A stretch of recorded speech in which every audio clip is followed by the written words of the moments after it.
getting started here, and Lexius, I don't know if you see this here in the chat, but I got commissioned art made of all of our characters here. I saw that popping up in the chat when I was kind of alt tab, so it's actually kind of cool. Absolutely.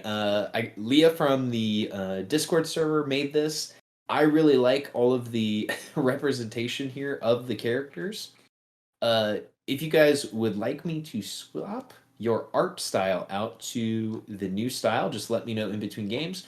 Or if you want me to show you how to set up the token HUD so that you can just switch art, we can do so.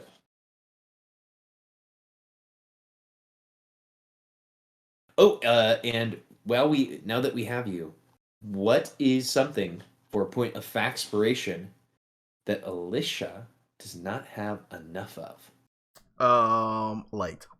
Real simple. Boom. Boom. Slam dunk. Perfect. Specifically sunlight. She misses the brief, was it 2 hour window period is not enough for them, so yeah, that'd be my answer. I love that. So, party, you have had this ferocious battle with Sefik Kaltra, who has revealed himself to be the Ice Knife Killer.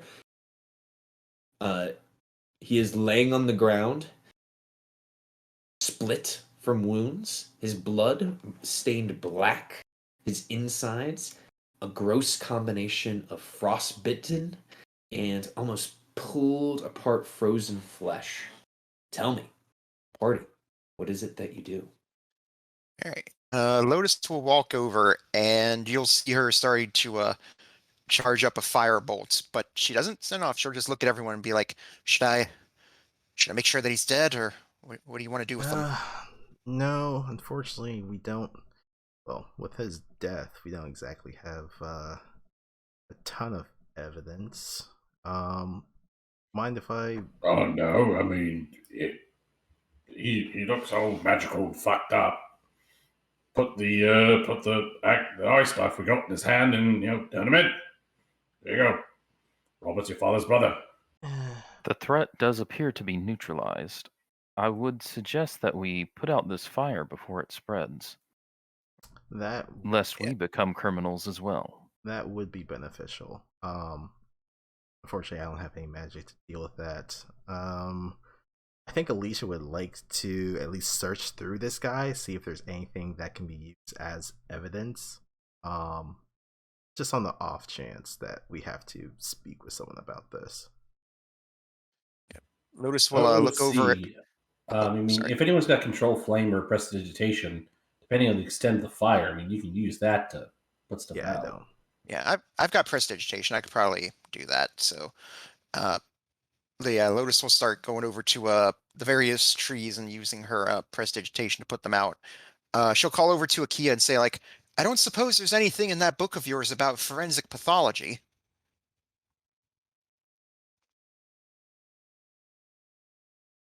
Hold on. What is that's pretty good. A frenetic eulogy. This appears to be unnatural in that the changes to this man's body are not covered in my understanding of medical knowledge. Alicia, as you are searching through Sefik's clothing, his body to find evidence, something that you find that is strange as you kind of peel back his shirt, you see etched on his heart are these mysterious runes. The runes have faded to a black color. The black blood that is kind of dripping from his various wounds has ran into the indentured part of the skin. But you imagine when he was alive, these runes potentially glowed. Does it seem like they're deteriorating at all, or they're just like inactive? They are inactive. It is comparable to a very deep scar or a brand. Okay. Alicia will reach into their pack, bring out a kind of like a notebook and charcoal, and kind of like quickly sketch this ritualistic scarring, um, in case they want to kind of research it later. Absolutely. You find one other piece of interesting tidbits about on the Ice Knife Killer's body. You find this small notebook. It seems to be bound in black leather, and yes, you find a black leather notebook, and you can tell me what you do with it. She'll kind of like look it over. All right. Well, I guess they'll take a dagger from their pack and like kind of like test it around it just to see if there's like any weird things interacting with it. And if it seems rather mundane, she'll attempt to open it. Or they'll Okay, attempt to yeah, open it. you. The black leather notebook does not appear to have any runes that you can see, or any type of like gas nozzles or something crazy like that. So as you flip it open, the first few pages seem to be roughly sketched locales that you recognize in Icewind Dale.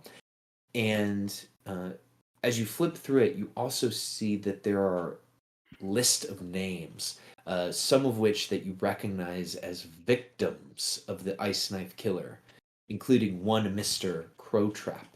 Mm. Well, I think I found his little black book. Has names of some of the past victims in it. It's also, as far as Alicia knows, some of the other names that are listed in here are possibly alive. Yes, so there are names that have been like crossed out with pen, Okay. and there are other names that have been left uncrossed out. Okay. Yeah. They'll tell that to the rest of the party. Seems this was his list of targets that he was going to go after. The political ramifications of turning this book over will be interesting, to say the least. That is true. And if it's similar to Targo's, maybe these were people who were part of the overall bribe system of Torga. I assume so. So, DM, do we recognize? Do any of them happen to be these names that you gave us? The Larsa, Dominique, or Laguna, that are the city officials in Bryn Shander that handle the lottery? As you look through the list of names, you do not see any of those names listed. I'll point that out to the party, that it doesn't look like the officials are getting their names listed, just the bribers. I figured.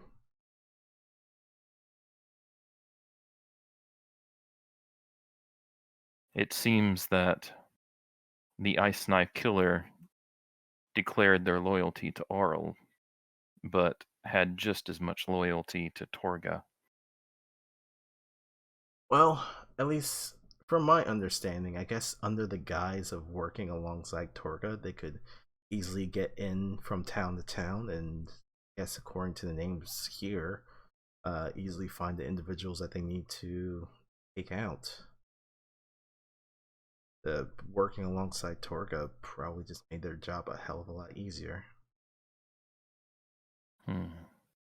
Well, in any case, we definitely have to be very careful as to who we share this information with, because that could cause a whole avalanche of issues to come. Based on my conversation with Lotus, I am sure she will want to expose the truth, as she would say. I would agree with her.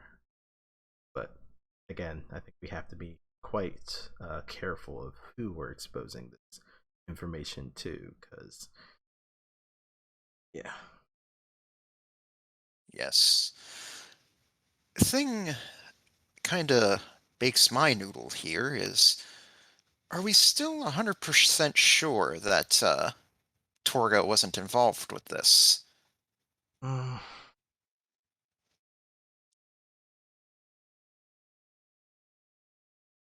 With all certainty, I cannot say. I mean, if she was, then I mean it's quite Yeah, but where's the money in it? I don't true. But then also she I kind don't of feel just. that she was. But she also kind of just served up her bodyguard to us pretty easily. True, but you know, I'm thinking the angle that might have happened here, and this is just a theory on my part, but maybe they might have thought that we found them out, and she probably figured that he could handle us just fine, and figured that lead us out here, dust us off, and then head back. And then it's like, oh, bunch of Thanes just happen to get lost out in the wilderness in the middle of a bad storm or something. Such a shame that, right? True. Mm, Well, we'll definitely. that is possible. However, I seem I think that Torga would not be one to leave things to chance and would send backup if she had intended this to happen. True. It's just sort of like scratch their chin a little bit. I got the impression that Torga believed in this man's innocence and simply knew that he would be returning shortly. We'll definitely be able. That is at least the impression that I got. We'll definitely be able to understand a little bit more if we see the expression on her face of us coming back and not her bodyguard. That'll be quite telling, unless she has a very damn good poker face. We should return this body to the, what is it, mayor, speaker? Are they one and the same? Are they separate? I think they're kind of The same. Lysaeus is correct. The speaker, in all intent and purposes, in Icewind Dale is the mayor of the individual town. We should turn in this body to the speaker. If you really want to, get a look on someone's face, you surprise them. And there's nothing more surprising than if we brought that body back and dumped it at Torga's feet. That would Yes, be that- quite surprising. I don't. Well, I guess my question. I don't really want to see Torga again. I feel as though our job is done here, and would prefer not to get involved further. Well, my question would Right, be. just a second ago, you were saying you didn't know if she could be trusted. That's going to be really telling. Well, my question would be, who do we deposit this body to? Because we have multiple different towns where this man has killed in. So, I mean, who wants to be the one that deal with this issue? Well, we are 10 minutes away from the Speaker of Lonelywood. We could just turn the body in there. Yes, as much as I would like to advocate for the Sheriff of Bryn Shander, I feel that would be most prudent considering our location. We can always write up a full report of what happened and let him know if tell him ourselves what happened. I guess. And, I mean, we do have the confessional from Baron and Targos, and then also, I guess, whatever this marking is that's on him. Hopefully that can be enough evidence that we can present to, I believe it was Sheriff Markham in Bryn Shander, to help in closing out whatever investigations he's been doing. Ray seemed to see the Speaker of Lonelywood to be very trustworthy. Raylan will look up from their tome that they are often seen reading, and they will say, The Speaker of Lonelywood is a good person in a hard world. They are a rarity. Nimsy Huddle is a good, honest speaker, one that we can trust, and one that would compensate us fairly and well for the submission of the Ice Knife Killer.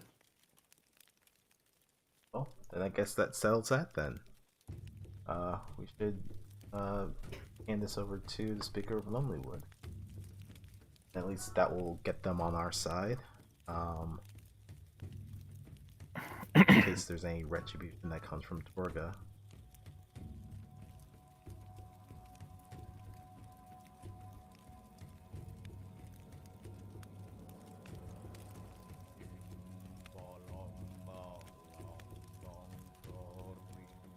All right. Unless anyone else, I don't think anyone else has anything to say. I think we'll start gathering up the body and head back to Lonelywood. And a DM question for the players.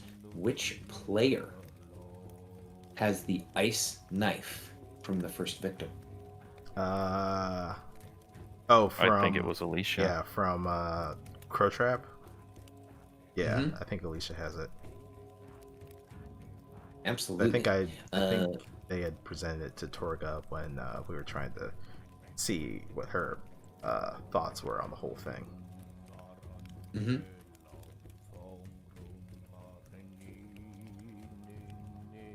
Interesting. Well, Alicia, the ice knife has always been a heavy, cold object in your pack, and perhaps the cold that has finally seeped through is kind of biting at your skin as you can feel it weighing heavily in your pack.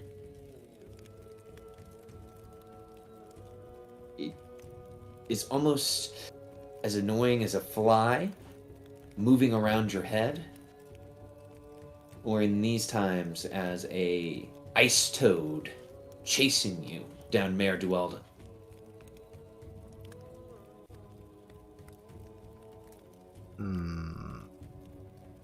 But it's not dealing like any like damage or any effects to me, is it? It's just an annoying feeling. Correct. Whereas before you knew it was there, but it was not doing anything mechanically to you. Now it is almost annoyingly biting at you. Once again, not doing anything mechanically damaging or mechanically providing a debuff, but it is almost like it's trying to grab at your attention from your pack as you feel it getting colder and colder. Okay, I think Alicia will then take out the weapon and kind of place it on the ground and kind of look at it and see if there's anything that's happening. I guess they'll look at it from like an Arcana perspective to see why it's acting up now. Or Arcana is a perfect use of what is happening. As you take the ice knife down from your pack and lay it on the snow, party, you see that the ice knife is almost glowing with the same sort of light that you would see near midnight here in Icewind Dale. Ooh, so that's an 18. Yeah, I'm gonna burn that factoration now. Absolutely. The this thing is acting very strange now that Sefik has died. It is glowing. It's colder, and the handle was made completely of ice. The last time that you've seen it, the handle has almost melted, and underneath the ice that was initially there is now a handle made of what looks like bone.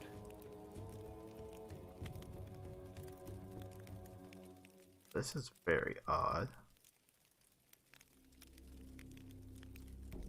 Alicia will take their dagger and kind of poke at it. as one is wont to do, and then maybe if nothing's really happening, we'll attempt to pick it up with their gloved hands. The weapon, as you pick it up, is you can feel it's cold through your glove, but as long as you are wearing a glove while holding it, you don't think that it will burn your hand. But without a glove, it would surely deal cold damage to your hand. And as you're looking at it, you get the feeling that if you spent an hour, you could attune to this weapon. Something strange is happening with this dagger. If only I had that pearl to repair my optical cortexes. Yes. I think for right now, maybe when if we turn this body in, we can maybe ask for, gem reward as opposed to cash.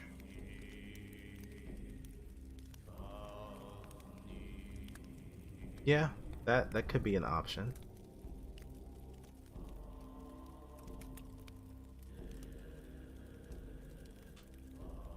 But I don't think we have an hour to at least spend here for right now. Speaking of which, what time of day is it right now? Oh, I should have started. It is currently 1:23 in the afternoon, so you only have about 30 minutes left of light. Just enough time to get back to town.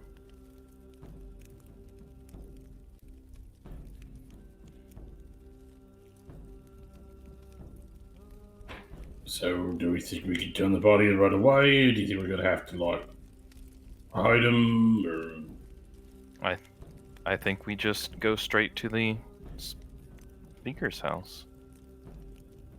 right? Open casket or closed face? Do we want to hold the body? Hide the body. In the off chance that someone from Torga's company, may be walking by, maybe we don't have him exposed to everything. I mean, eventually she's going to know, but...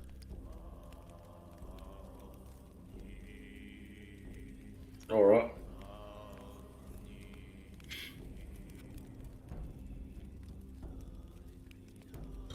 Demon's gonna go through his pack and he's going to take out do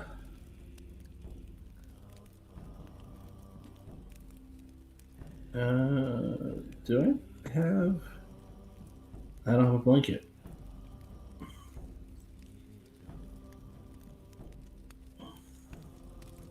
But I do have rope. So I'm going to break off some tree branches. I'm going to truss them up like a Christmas tree. Oh, okay. So you're going to truss up Sephic like a Christmas tree. Yes. Well, he is definitely not recognizable, since his entire top of his torso's been cut in half. But this is much less scary for the children of Lonelywood. Well, I don't see anybody else volunteering any ideas or blanket. I'm getting, creative. I have a blanket, but I'd rather not get all of this within it. I think it's... Damon's got the right idea here, I think. Improvise, adapt, and overcome.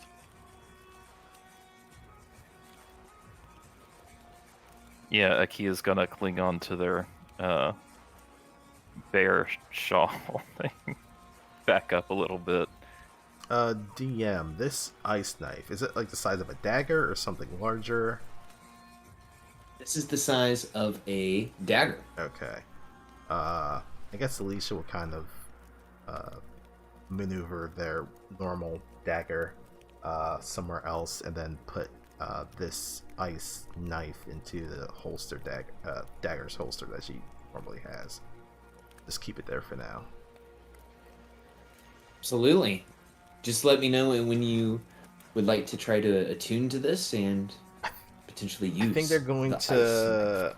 spend some more time this evening looking into it. That makes sense. There's been many a times my character has been like, ooh, shiny. Haven't we all? Haven't we all?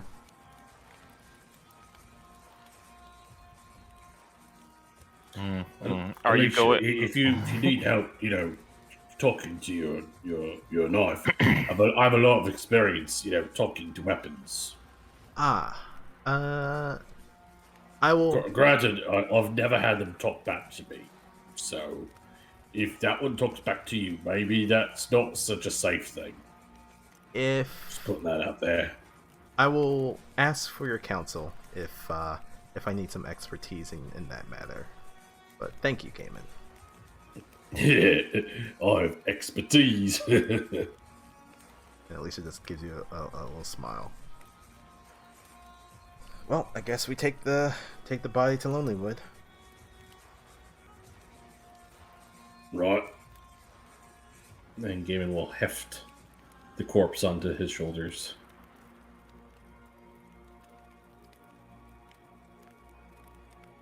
Okay, so you guys pull up the body of Sefik Kaltra that has been trussed like a Christmas tree, and you head back towards Lonelywood. And you guys walked about 10 minutes into the forest, so it should only take you about 10 minutes to get back.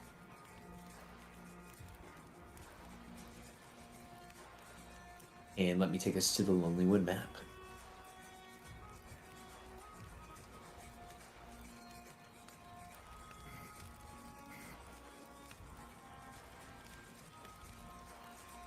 Dim light still falling from the sky as the light behind the clouds, behind the overcast skies, is still helping to illuminate what is happening within the city of Lonelywood. So you guys get to the city of Lonelywood. Once again, the city is sparsely populated. You don't see many or any people running about the streets. Tell me, party, where do you go? What do you do? I think we're going to the speaker's house. We're just gonna go knock on the door, unless somebody says otherwise. I mean, money's good. All right, yeah, we go knock on the speaker's door. Okay. You knock on the speaker's home's door. Dunk, dunk, dunk, dunk, dunk. Maybe a minute or two passes by before a voice says from within, "Oh, coming, coming. Sorry, I was just pulling cookies out of the oven." And from within, a 3-foot-tall humanoid looks up to you. You would recognize this humanoid as the speaker, Nimsy Huddle. As she looks around to you all, she would say, Oh, hold on, I recognize you all. You all are Thanes of Tintowns, and that is Lady Silverhand. Thane of Lonelywood. Well, what a welcome surprise. Won't you all come in? I've just made cookies. It was Nimsy what? Nimsy Huddle. Like a huddle that you would go into before doing a football play. Oh, Speaker Huddle, thank you for inviting us in. But we would like to warn you, we do bring something admittedly a bit grotesque dead here body. with us. Yes, Oh. that. A dead body?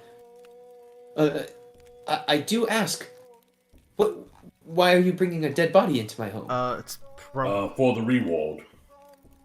We can leave it outside. It's probably best if we actually get inside from prying eyes.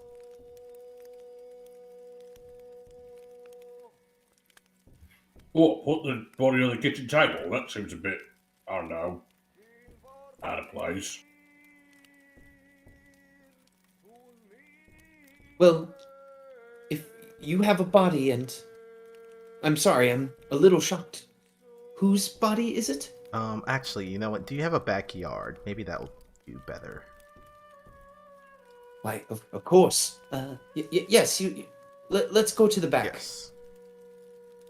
Here, I'll meet you all around back, and I'm going to make sure that the children aren't playing back there. I don't want them to see anything like this.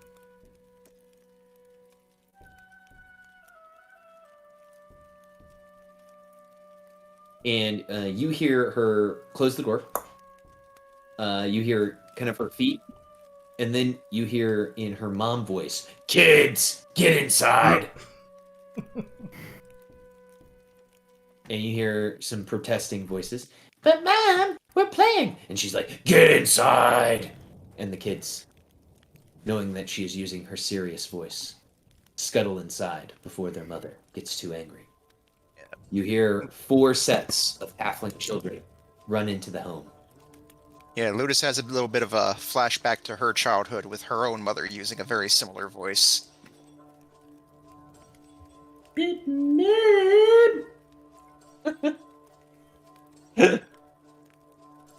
I feel like everyone's mother had a mom voice where you knew things were serious. You hear the back door open as Nimsy is waiting in the backyard for you all.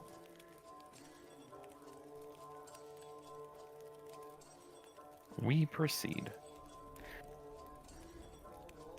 She steps into the backyard and sees this body that has been trussed with the limbs, almost like a Christmas tree. And she looks to you all and says, "Who who is this? What is this? Can you explain this?" This is 2 things here. First, this is the body of Torga's second in command, if you could call him that. The other thing he is your ice knife killer. What?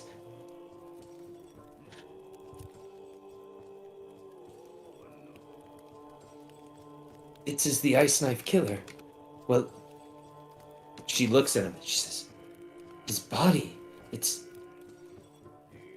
the blood is black. The wounds, they're..." And you see her like try to stifle vomiting. They're there. If you put your head, between your knees and breathe deep, that helps with the vomit thing. It seems that this person was suffering from a sort of Proposition. Right? That's what it's called when, your body gets taken over. It's a proposition, right? Parasitic. Possession. No, I see here in my book, it says Gesundheit. it's a parasitic infestation. See, right here.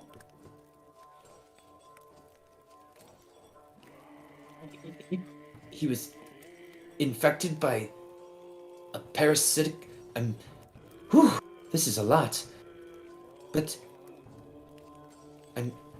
I'm sorry for asking you this, but how do you know this man was the ice knife killer? Thane Alpin, if you could present the book we found. Yes. Alicia will take out the little black book that was found on Cephik and we'll kind of present it to Nimsy. This was a list of all of the victims and would-be victims of Cephik. We found it on his body. We went to Torga's because we had suspicions that, in working with Sheriff Markham from Bryn Shander, he had informed us that a number of these killers were some of the stops along Torga's market.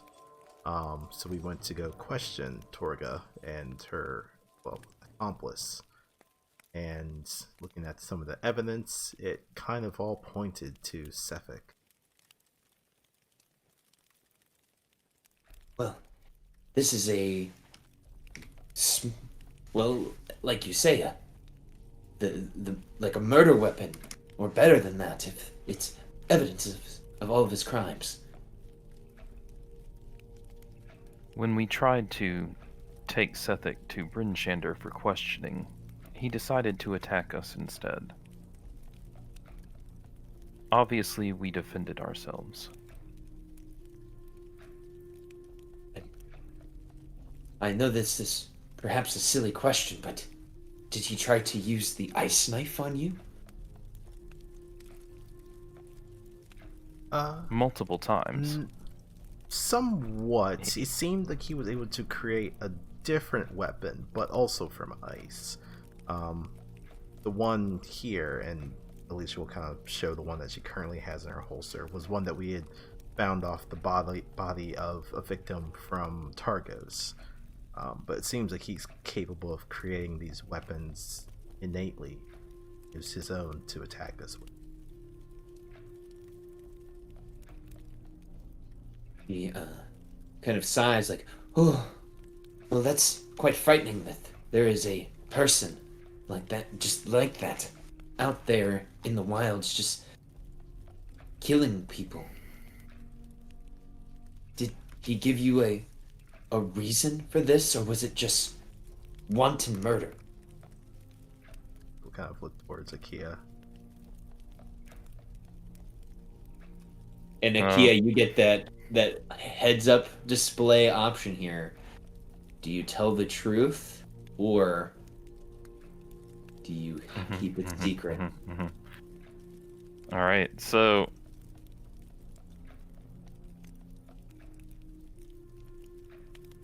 basically, I need just a second. This is, I feel like this is the big piece here. What are the ramifications of?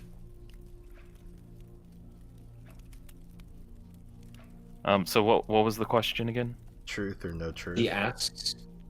Yeah. What was his? What was his motive? Why was he doing this? All right, so there's sort of two parts to it, is what OOC. There's kind of two parts to it. There's the part where devotion to Auril, and there's also the part of the bribery. Yeah, that sort of go hand in hand. So I think Akia would actually turn to Lotus and ask Lotus if it was the appropriate time to discuss the involvement of the lottery.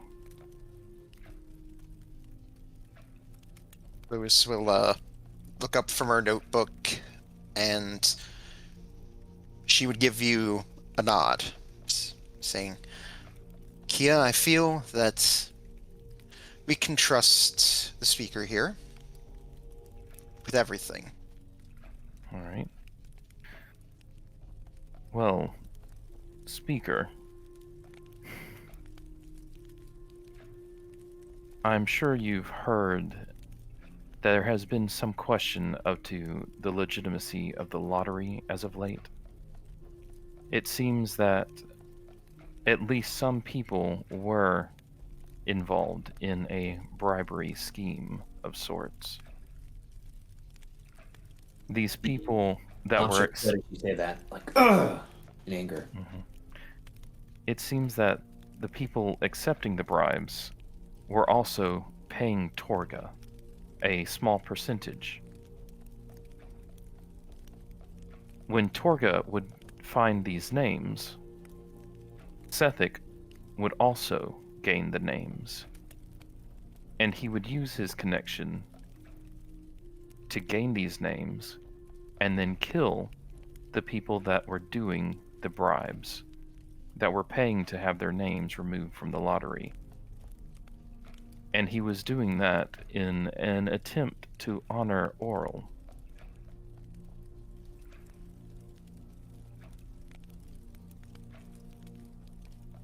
The speaker looks to you with a very solemn look on her face, and she says,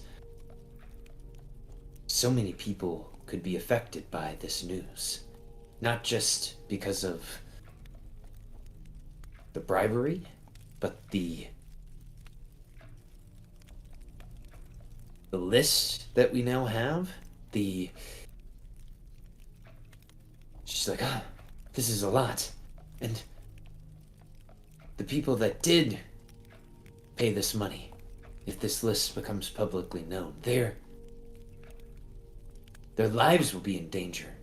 That is true. Before we came here, we had stopped by Targos, and Alicia will kind of produce the written confession letter from Baron. We had spoken with one of the council members of Targos that was involved with bribery and got a written confession from them. So this will, as you say, reach quite a number of settlements here in Ten Town if there's more involvement. Heroes, what is your plan to do with that information? I have reservations about releasing all of this information. However, I know that some among us wish to release the information that all should be known, that the truth must be revealed for everyone to know. It seems to be a difficult situation.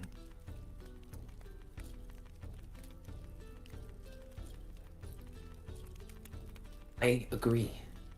And heroes, I'm the speaker of Lonelywood, and as you know, Lonelywood is the smallest of the towns with the smallest population, and often my voice is, well, it's ignored or not heard. And as a halfling, it's even harder to get the attention of most of the speakers, since, you know, I'm the height of most of their children. But we have heard of your good reputation from Raylan here, and we felt that it would be best to inform someone of such good standing. Maybe you can assist us if the time comes to push this information to the wider public of Ten Towns.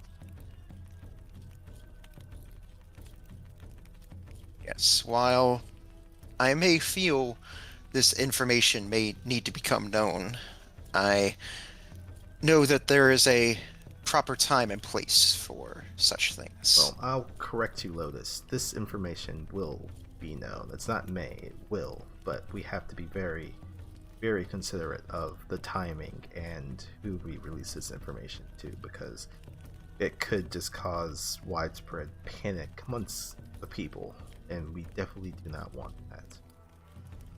Or uproar.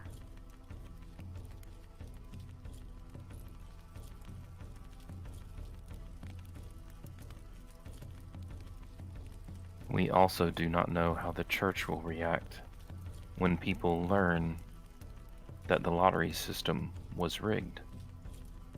It is possible they might just become worse than they already are if they feel that their power is slipping.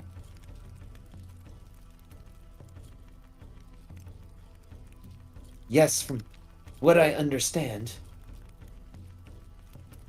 in Lonelywood at least, well, we don't do the human sacrifices. We sacrifice food.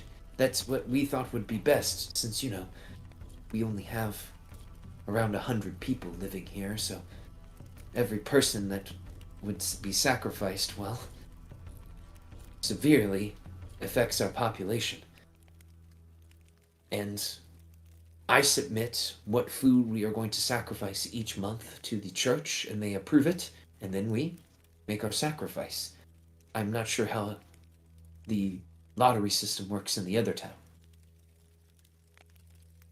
Well, the way it's supposed to work is that all who live in the town, their names are all written on small slips of parchment, and the speaker would then draw the name, and that person is then sacrificed. I've only been here for 2 months myself, so I've only seen it twice, and both times I know I myself have been at risk.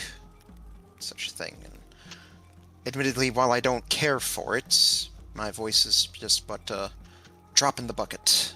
Similar here. I've been in 10 towns for a little bit longer of time, a little bit over a year now, but I believe it is by the, at least, grace of the Morning Lord that he may see the things that I am attempting to do here, and has given me at least some sort of luck not be selected. But yes, the human sacrifices are the one that are the most troubling. But that's only for Targos and Bryn Shander and East Haven. But I mean, the other settlements, if they're not giving up food, then they're giving up warmth, and that could almost just as well be sacrificing people if winters go particularly bad. I need to step away for just a few minutes so the speaker hears their kid begin to break something inside, and the speaker says, "I will be right back," and runs inside to discipline her children. And I will also be right back. I will also be right back because I want to get a drink real quick. How about we just have word sent to say Bryn Shander or Torgos, just saying we've caught the Ice Knife Killer, and then we can just let them, give them what we have and let them investigate. Maybe they should do their own investigation into, because we don't know what officials were involved, right? Not in all the towns. We know the one for Targos. We don't know for Bryn Shander or I don't remember what the other town is that does human sacrifices, but I think there were 3 of them. They could investigate that and then release the information. I'd be fine with that. Or we can just give them all the information and be like, on the condition that you release the information at the end of your investigation, we'll let you handle releasing the information. And that way they can, prepare guards and stuff to prevent like riots and stuff.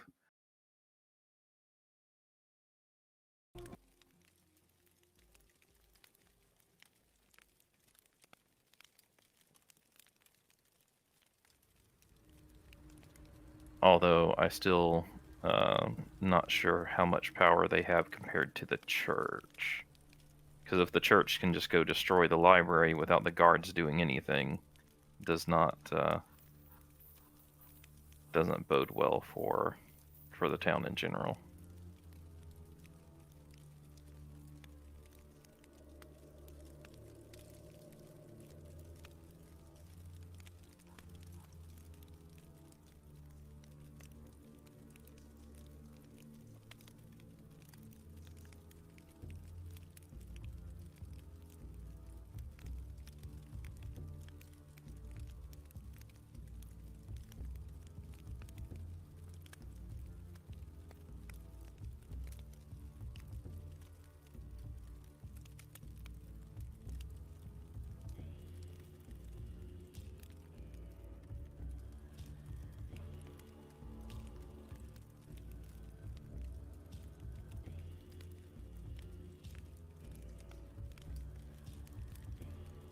And your DM has returned if everyone is still here. Sorry about that, everyone. I'm back as well. I think Alicia went to go get a drink. I'm back as well. Okay. Yep, here. So I think what we want to do is I think we want to just go ahead and turn over, just send word to Bryn Shander that the Ice Knife Killer has been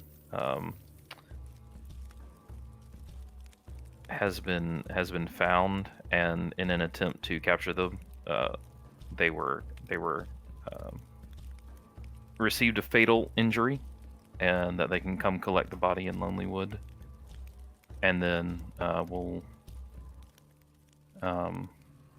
that we have sensitive information, so someone of high station, or we could request that the sheriff come in person.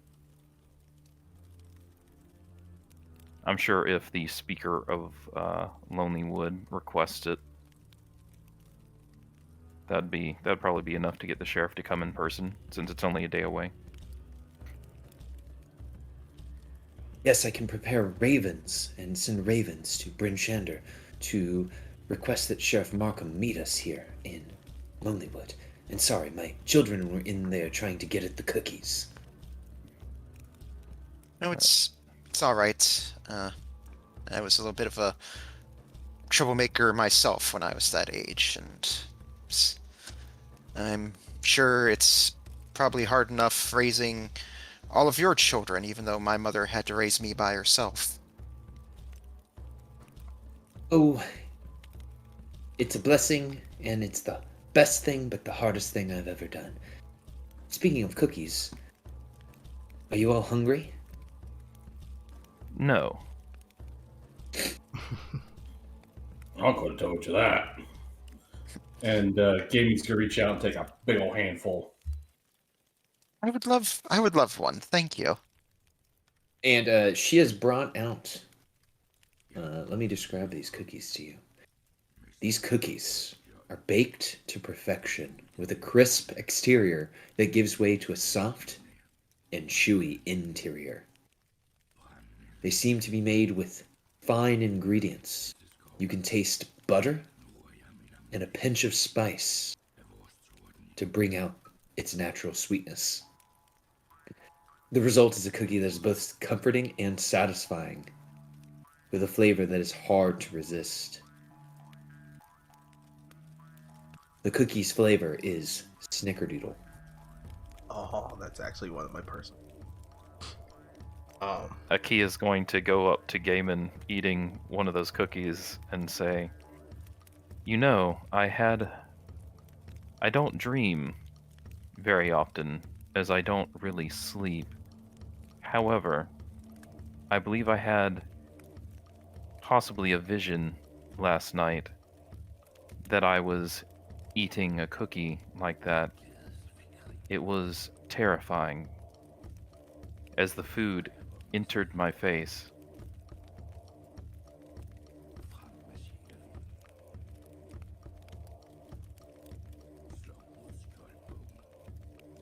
It was the most disturbing sensation."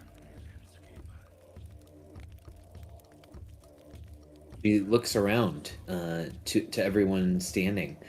She listens to Akia's account of their dreams and says, "I'm sorry I don't have anything for you, Akia. If I knew that you weren't hungry, maybe I would have gotten something else, but I'm interested, everyone. What do you think of these cookies?" I typed in my comment, but yes, Lisa said that they're absolutely divine. As they take another one. I mean, they are very delicious. I mean, I wouldn't want to speak ill of my own mother, but I'd say they're almost as good as hers. And everyone, these cookies have been cut out with a halfling-shaped cookie cutter. Oh, and they're so cute too.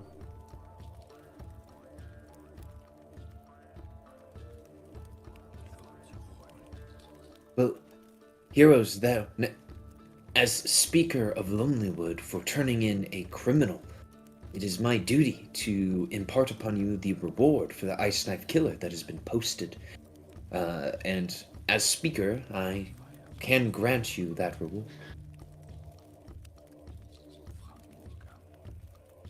We will gladly accept.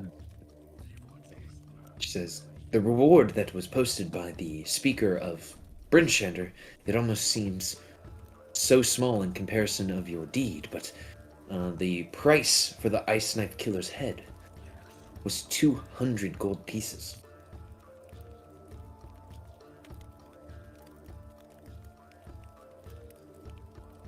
So that Akia looks on with anticipation.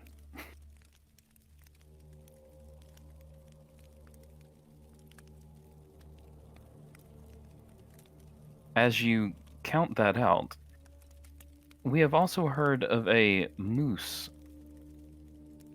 in the area of some note? Yes, I was actually going to bring that up, since we may as well wait here in Lonelywood until Sheriff Markham arrives, so that's probably will at least give us a while before we speak with him, so maybe we deal with this moose problem while we're here.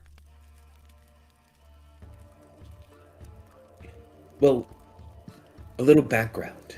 The moose is terrorizing our loggers and anyone entering the forest. And the beast has eluded the hunters we've sent to kill it. We depend upon the forest for our survival. I wouldn't be a very good town speaker if I let a dumb moose get the better of us, would I? Would you all be interested in helping?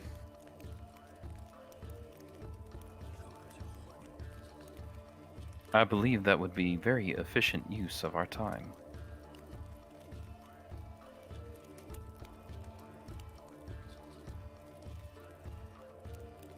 I would be amenable to this.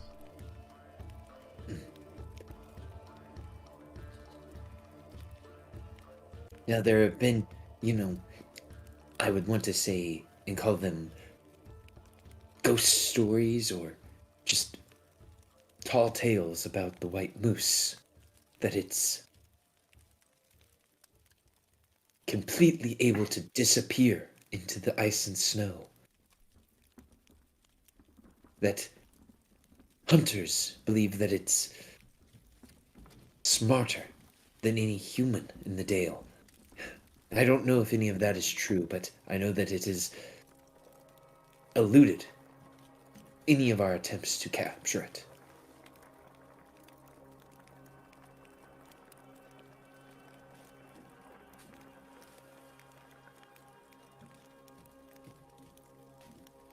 Now, good Thanes, what speaker would I be if I didn't offer some sort of compensation for this? And she quickly goes inside. About 5 minutes later, she returns and she has a picnic basket that is covered with a folded red blanket. For undertaking this test, I would want to give you this. And she holds the basket forward. I guess Alicia will kind of take a peek inside of it. This is a picnic basket that is completely filled with Nimsy Huddles cookies.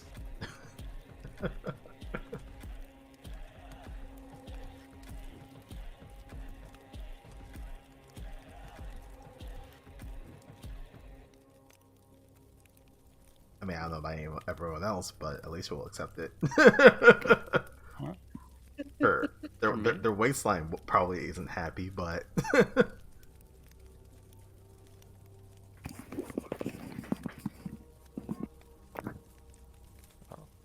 Thank you. I'm sure we will make good use of them.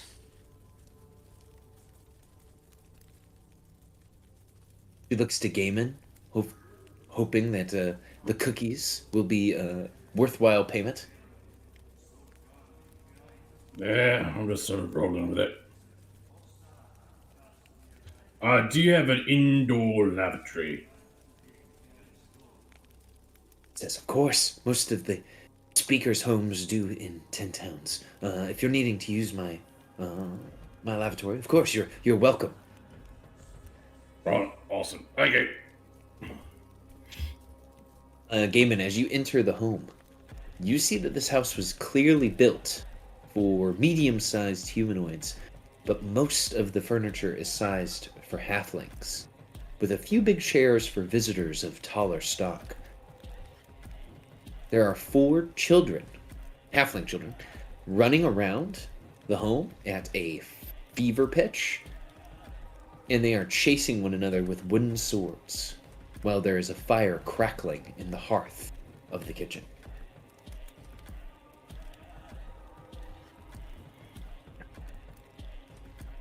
Gaiman's gonna look at the kids chasing each other with the wooden weapons.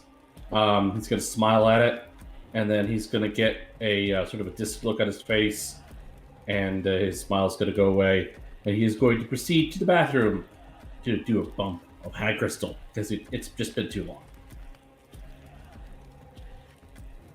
Absolutely. First bump earlier in the day did nothing. He's got to get another one. Gaiman, as you close the door to the lavatory, you see hanging from a hook inside of the bathroom is a fur, and still attached to the fur is the head of a muskrat. What it appears to be sort like a towel that you would use to dry your hands.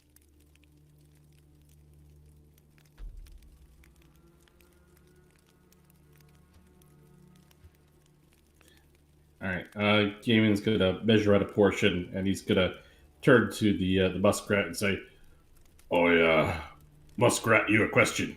You want some of this? No, because you're dead." And up the nose it goes. Okay, if you would, please give me a Constitution save. Okay, this time the hag crystal gives you that feeling of euphoria.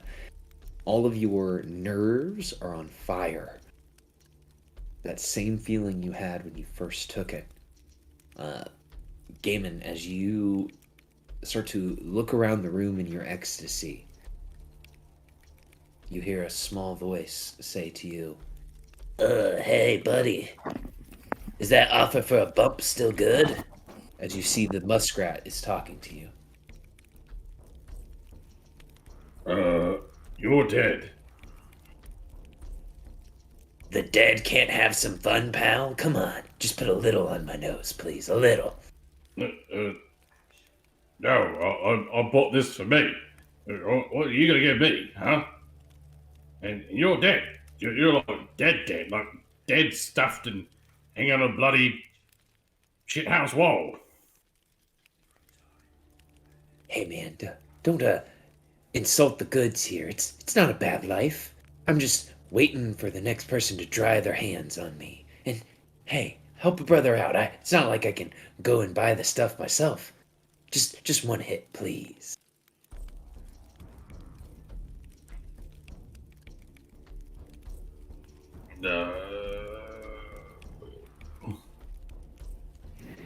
But you're dead, and this would be a waste of perfectly good hag crystal.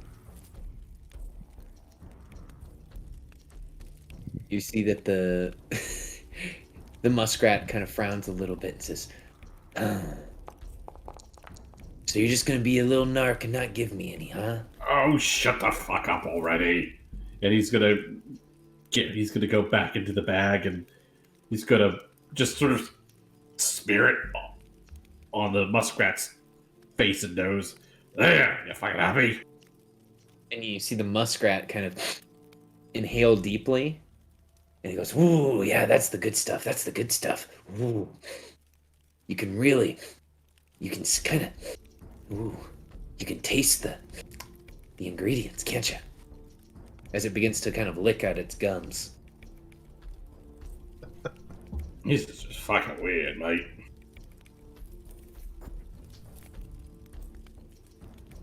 Anyway, that's all you're getting. Toodaloo! And he's gonna stride out of the bathroom. The muskrat will remember this.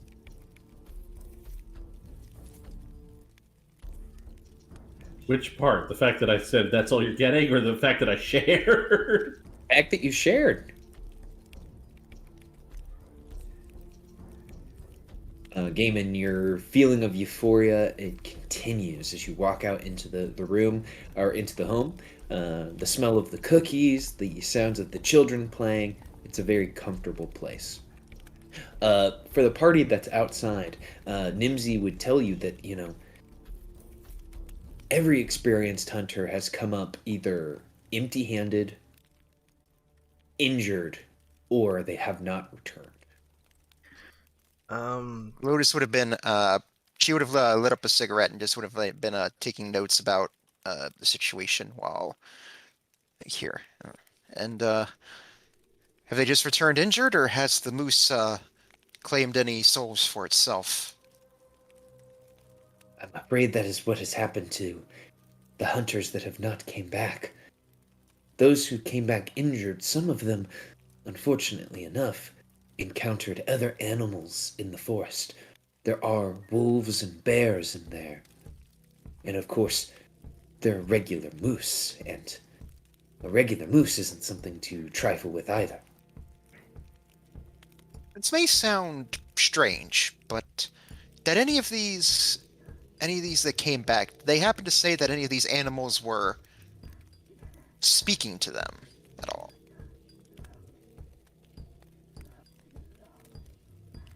She looks at you and she says, now that you say it, it's sometimes when people are telling me about, failing at jobs, I may tune out a little bit, especially if they're telling me something that's so, it sounds so silly. Sometimes, yes, they would tell me about animals that would be speaking to you. Is that something that's relevant? Possibly. A prior experience that we had along the roads, but yeah.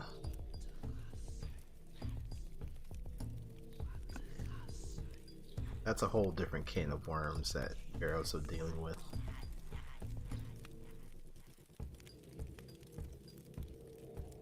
But DM, those Yuletide critters, they just looked like normal creatures? Did they also have like white fur, or was it just like normalized colors a little bit? The Christmas critters that you guys encountered all looked essentially like normal animals. Except for their glowing red eyes. Yeah. Mhm. Okay. I guess Alicia will just kind of ask, from the hunters that have returned, did any of them say that they actually saw this white moose and could describe it a little bit better, or best of yet, maybe one of them would be willing to return to the woods with a skilled party. As well, one of the only ones who returned that claimed to have seen the white moose, well, I don't know if you're going to want to bring him along. See, is it Dale? Oh my goodness, is it Dale? Alicia was about to ask, who's that?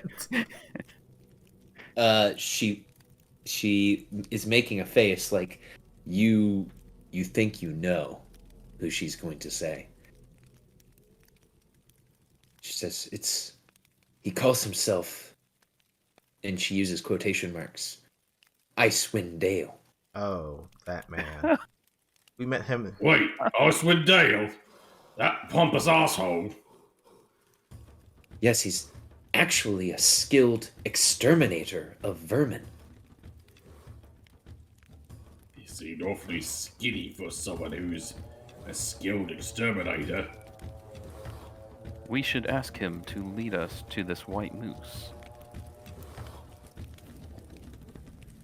He seems to be the one most qualified. Qualified? Yeah, it seems he was one of the few who were able to find this moose and return back alive, so that is, I guess... I find it highly unlikely that it's a bunch of porcupines. He seems like the sort of person that, he exaggerates and tells, tall tales and whatnot.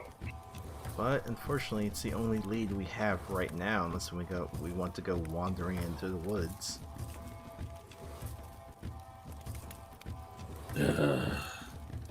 Do we have to? I mean, I don't mind messing around with him, like picking a fight in a tavern, but I feel like prolonged time in his company might be a bit bothersome. I'm sure it will be fine. Miss Speaker, if you could point us in Icewind's direction, please. Well, I'm sure he's drinking the day away at the Lucky Liar, if I am keeping track of my hunters and exterminators correctly. Yes, we did see him there, before. So. He just left the Lucky Liar about an hour ago. Although You- I suppose that does not preclude him from ever returning. Well, maybe he went to...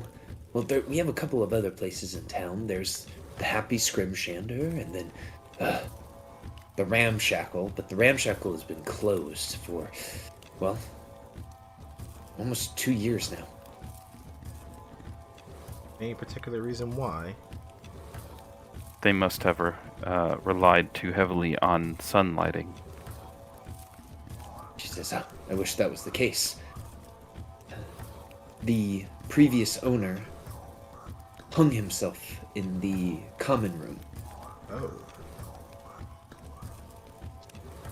Yeah, you see Lotus sort of clench her teeth a little bit at that.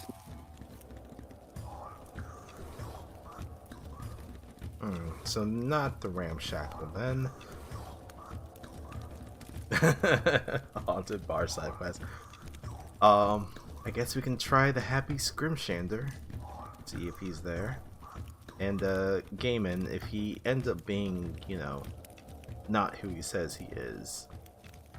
I don't usually promote violence, but I would say you're welcome to punch him in the face at least once. Oh, I'll hit him at least once. With your fist. With Let's your go. fist. Did I say I was going to use an axe? No, you didn't, but I didn't like that laugh you had just now. What laugh? It's a perfectly normal laugh. Keeping my eye on you. Your eyes are in your head. You can't keep an eye on me. Plus, if you put it on my shoulder, it's just going to roll off. I have excellent shoulder definition. That you do.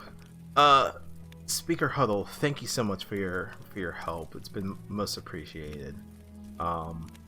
We'll try and deal with this moose problem, and if you're able to send the message out to Bryn Shander, it'd be again most appreciated. Of course, I will send the ravens out immediately. And, yeah, you know, right now, the Ramshackle, it's only being used as lumber storage. I wonder if anyone will ever try to refurbish or reopen it.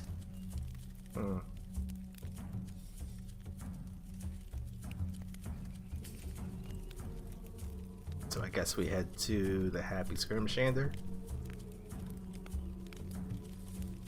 See if this man's here.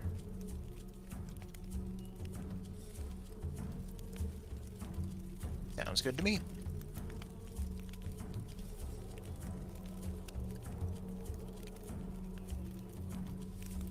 Sure. So, you guys head to the Happy Scrimshander. Also, being at the speaker's house, would that constitute as a short rest? Absolutely, you guys could have taken a short rest. Okay. She has given you so many cookies. You guys are probably feeling like a kind of expansion of the belly.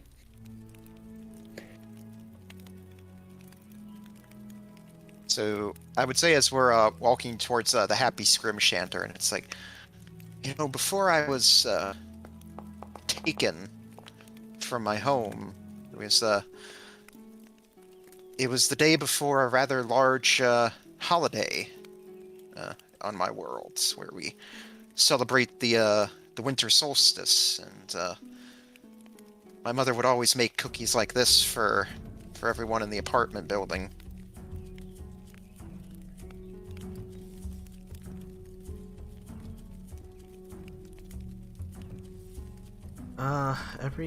It was mostly during special holidays, but occasionally some of the nuns at the abbey would bake some pastries and confectionaries so that we can at least indulge ourselves for that day.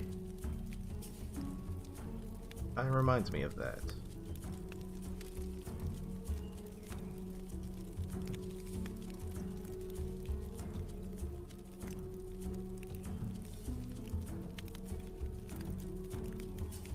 Also, those snickerdoodles were very, very good.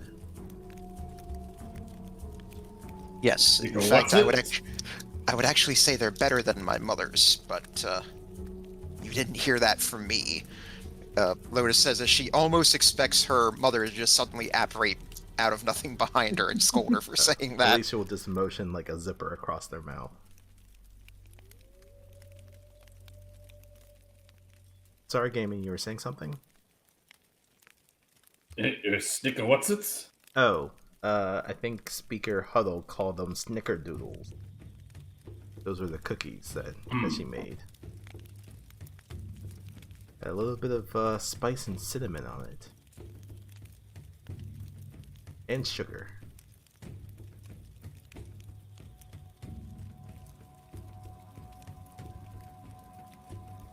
They're pretty good.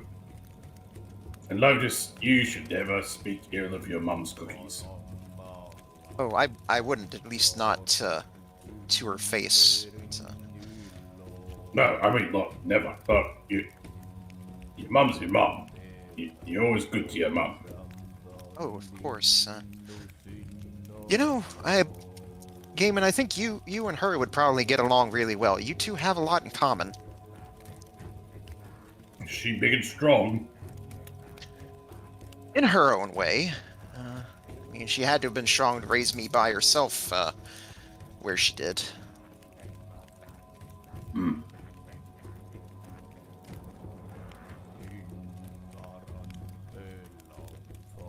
Yeah, you So- see, I never knew my father. You know, so Mom never mentioned him when I was growing up until I started smoking.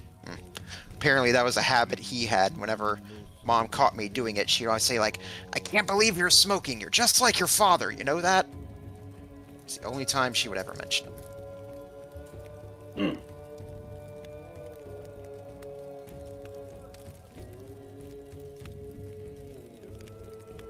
As you all are walking and talking, you get closer and closer to the Scrimshander, or the Happy Scrimshander, excuse me. You see it has a large carved sign on the front, seemed to be carved from wood. As you all enter, inside, you see several tools of the Scrimshander's trade. Needles and knives in a wide array of shapes and sizes, inks in a rainbow of colors, and wax used to seal an engraving when it's done. The owner of the Happy Scrimshander is standing behind the counter having a heated conversation. The owner having a heated conversation with a man wearing a very strange outfit. The man in question, you all recognize as Icewind Dale. Their argument seems to be about which tool is proper to use in the Scrimshander of raccoon bones.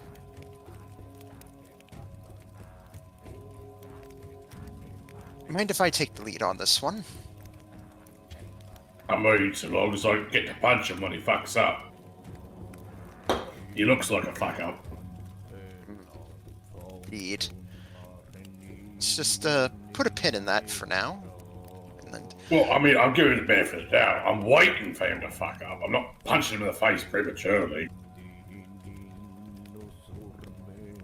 yes, I mean, of I course. could. It'd be funny. We don't need you breaking any more chairs, even though I didn't say Keo I was just going to hit fixed him them. with a chair, so I was going to punch him. Alright, yep.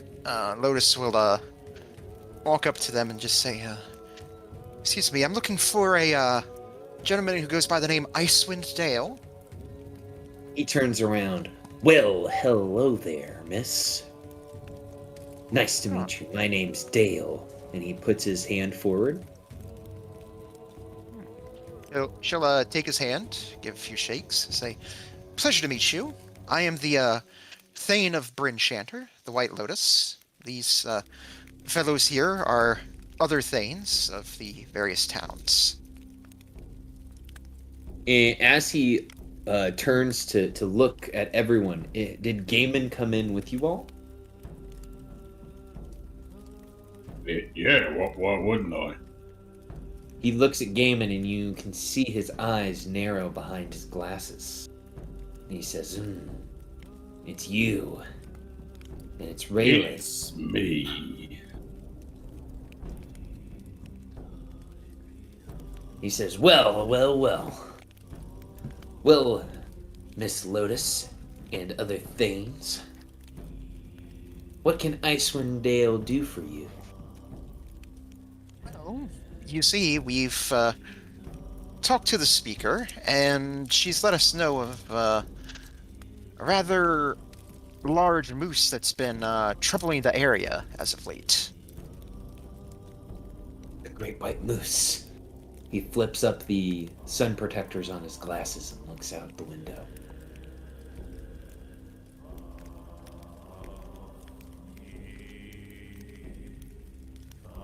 Yes, we've decided to take up the opportunity to hunt this beast ourselves. Now, none of us are experienced with tracking wildlife, but the speaker tells us that you had an encounter with the beast and you might be able to point us in the right direction.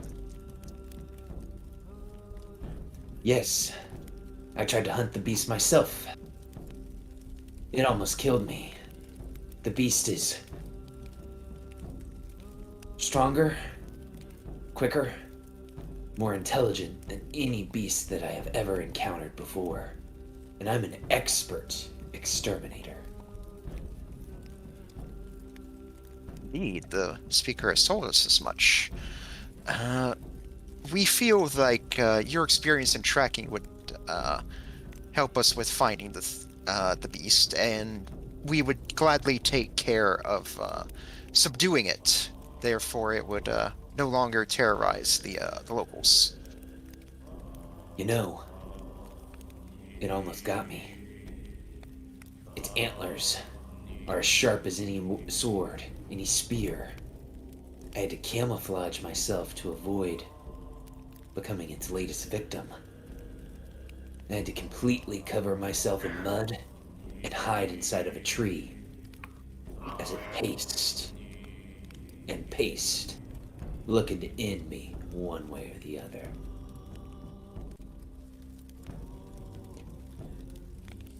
Well, it's certainly a testament to your skill that you were able to get away from such a fearsome beast.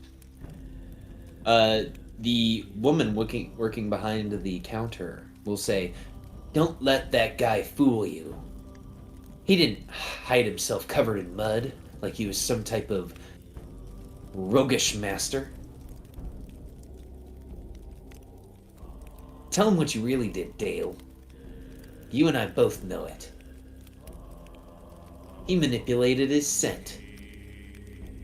I bet you rolled around in some crap." And you see Icewind Dale get very flustered as his cheeks become a bright shade of red.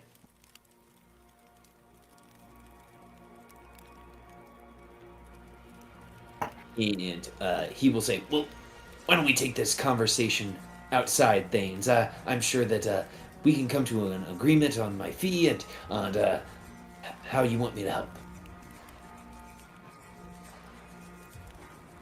Yes, of course.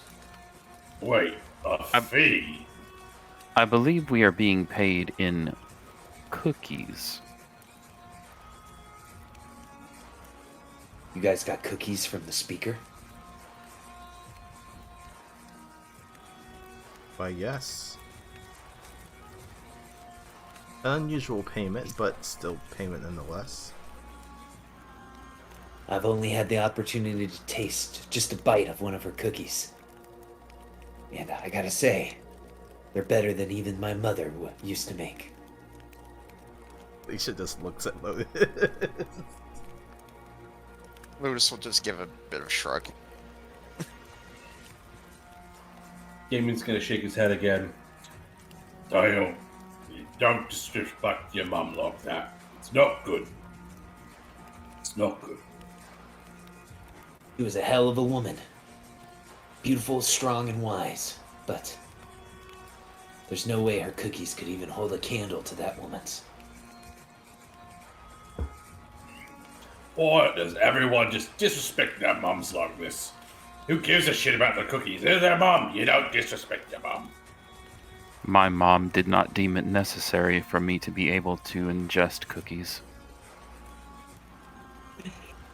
That was over. That was overly bleak. That's at least it's not saying that. Comment. Yes, Dale, follow. Yes, come with us outside, please. And as they do, Lotus will take out a cigarette for herself and then offer one to Dale as well. Oh, you know my weakness. You know, it's hard to get a good cigarette here in Icewind Dale. For Icewind Dale. Yes, in fact, I rolled these myself. And then she'll use prestidigitation to light his and then her own. So, Dale, you will be coming along with us, I hope. But I hope you understand that since we'll be doing most of the work with subduing the beast, that you would be given a percentage. I guess what could be nominally called a finder's fee. He looks to you and takes a big drag of the cigarette. He holds it for a second, begins a sputtering cough, unleashes a small string of phlegm onto the ground. He says, I'll do it. But I want half the cookies that Nimsy gave you. Quarter. Fuck off. You ain't getting shit, you weak-lunged motherfucker. He says, well, don't you want my expertise out there in the lonely wood? You mean your expertise in rolling around in animal shit? He says, well, I'm alive here, right? And the other hunters that went after it, they're either dead or unsuccessful or never even saw the creature. With me there, we're sure to find it. Alicia would like to roll an insight check on this dude. Same. Please do. I like how Alicia was like, a quarter. We're not giving you half of our Oh, yeah. Damn straight.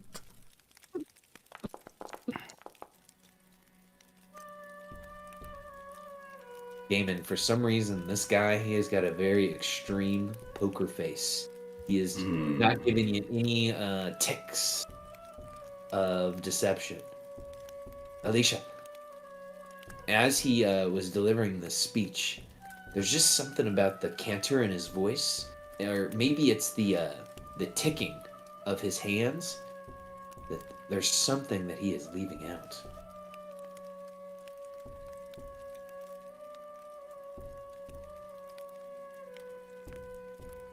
Dale, I would be willing to part with a quarter of the cookie as payment to you.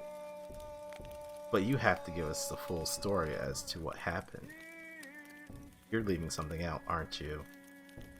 And those cookies are too damn good.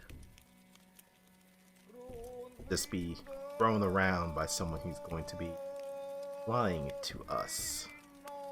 There's a bit of a serious tone in Alicia's voice.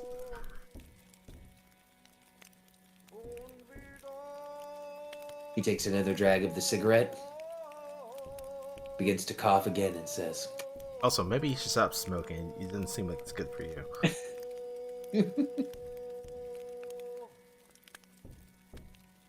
Yeah, the moose wasn't alone when I saw it. Oh. There was a woman with the creature. She had red hair, and she wore a spurs. And she had these sickles. It was almost like they were made of ice. The second I saw her, I knew that if they caught me, I was gonna die. And they were gonna skin me alive and hang me from a tree.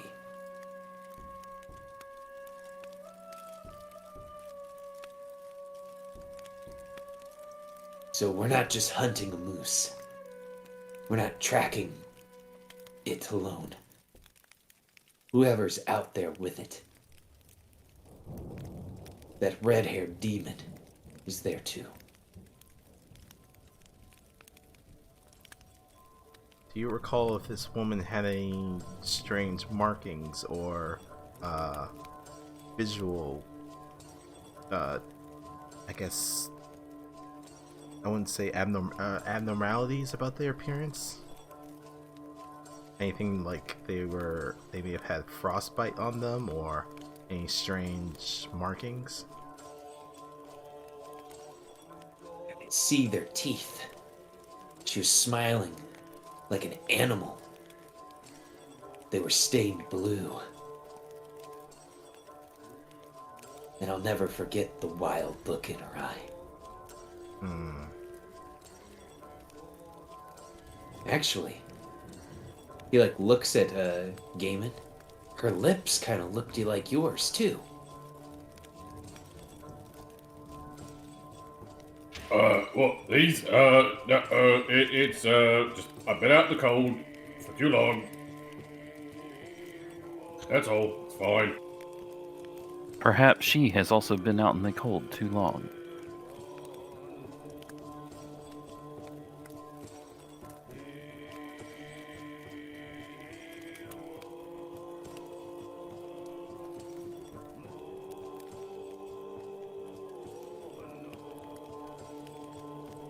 Well, regardless, she was terrifying. So yes, I did have to roll around in poo. And yes, I do have a small vial of pee on me to dump on my head in case of emergencies. And I used it both.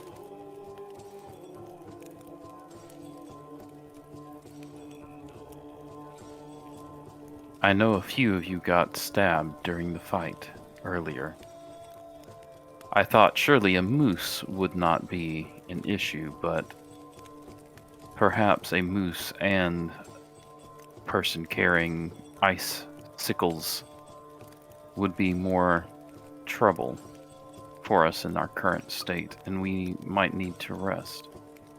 Yes, I think taking the night to rest and gather our thoughts on the situation would probably be for the best.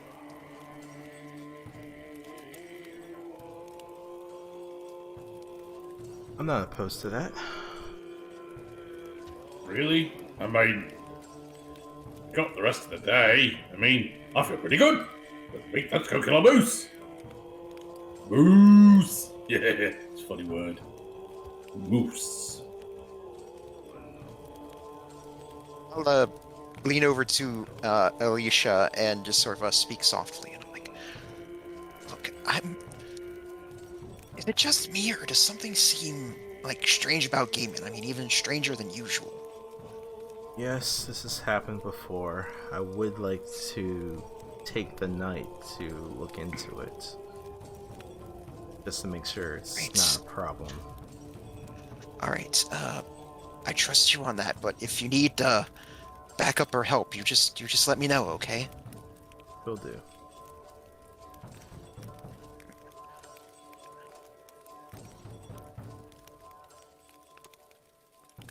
If this was just the moose, I feel like we could take it today, but this other woman kind of may complicate something.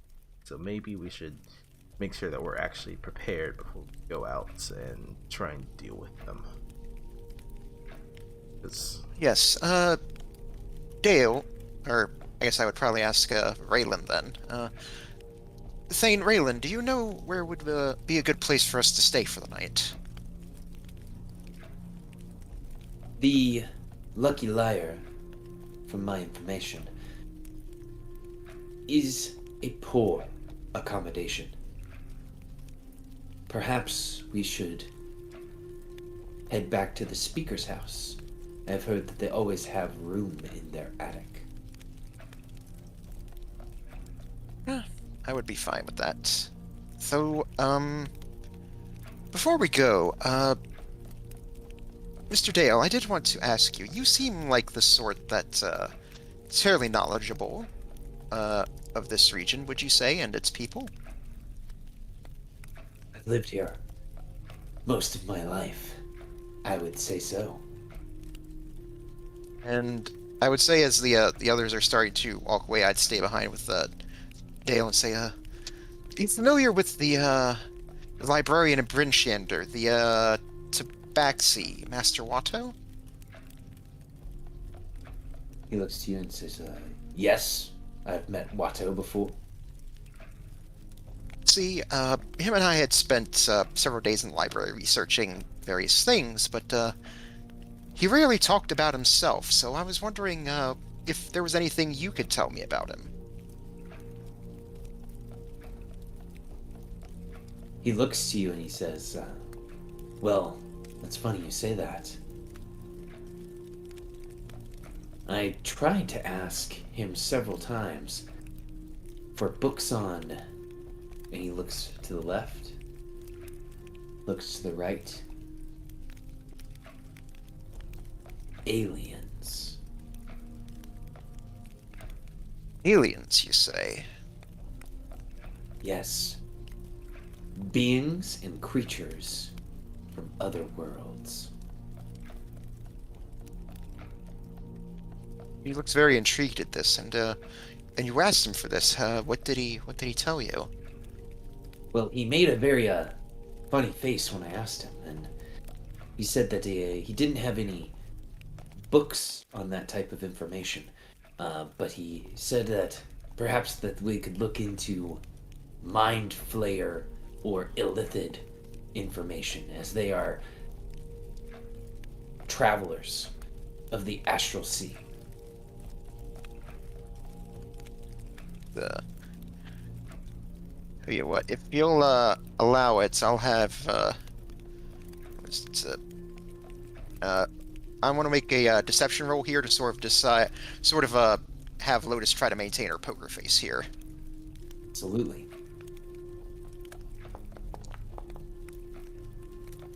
No problem. All right, so she just sort of keeps the neutral look, just gives a soft nod, like interesting. I consider myself a bit of investigator, and it's like I always like to try to keep my mind open to certain things, so I have to keep that in mind. If your mind is open, you can't really keep a whole lot in it. Stuff falls out.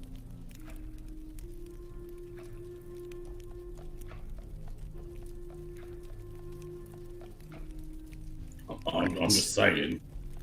Well, Mr. Dale, we appreciate your help. How about we'll meet you outside the speaker's house first thing tomorrow. Hey, and I'm just afraid of I'll tell you this. I don't know if these travelers from different planets would be good, would be bad, but I've always wanted to meet one. I hope to do so one day. Let me give you a piece of advice, Mr. Dale. If you see these aliens, I suggest you run as fast as you can away from them. And then she'll just quickly turn away and move to join the others.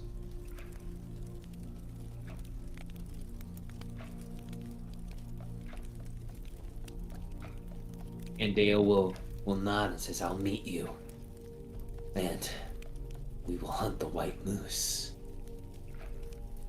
And he pulls down the covers to his shades and walks away into the lonely wood darkness.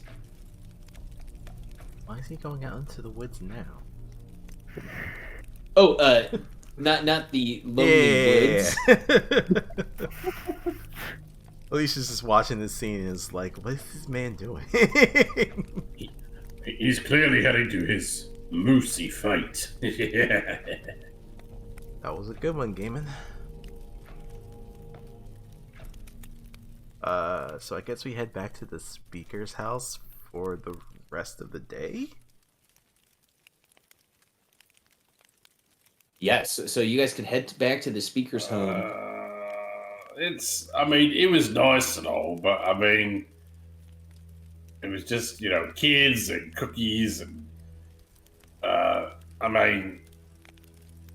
there's alcohol in the taverns.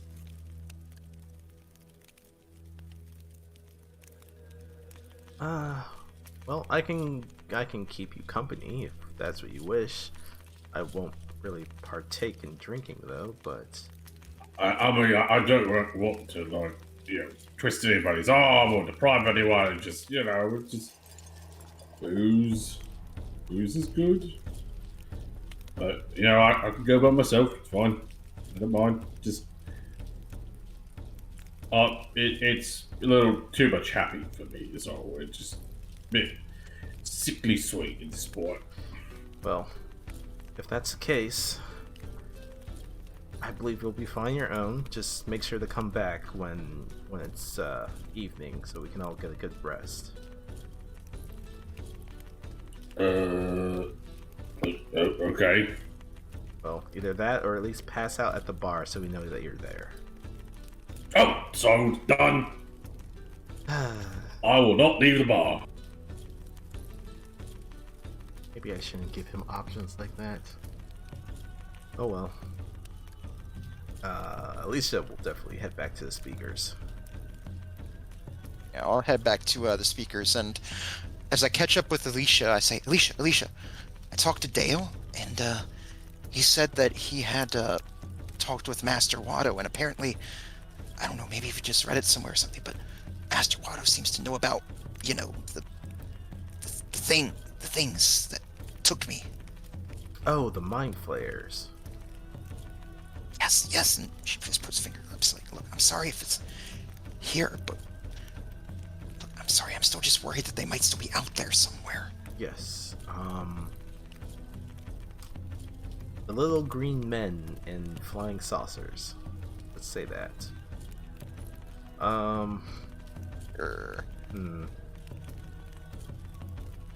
Well, I guess we'll have to speak with the learned kitty. Try to use code words.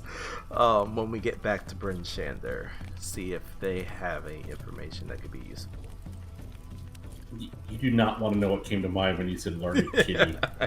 I imagine.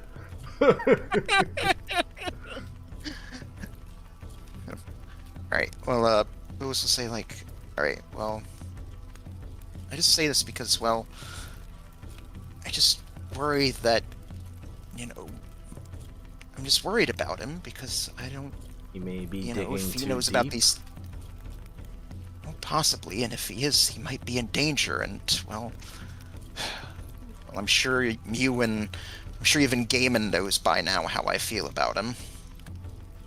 Yes, and well, from what I have studied of those creatures, they're definitely not to be trifled with. So, if he is going to be digging deeper into that information, he best know what he's getting himself into. Well, this is why, and I wanted to run this by you and everyone else first. I'm thinking that when we go back to Bryn Shander, maybe perhaps we offer him to stay close to us so that we can keep, so that we can keep him safe.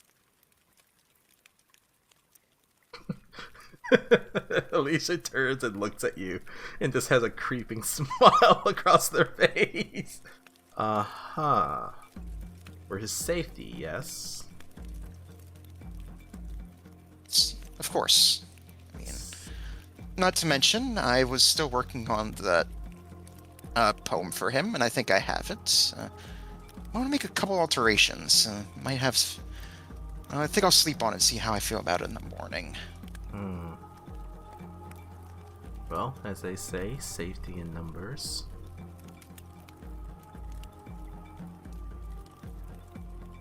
I don't know. It's just, I'm just worried about how, does he?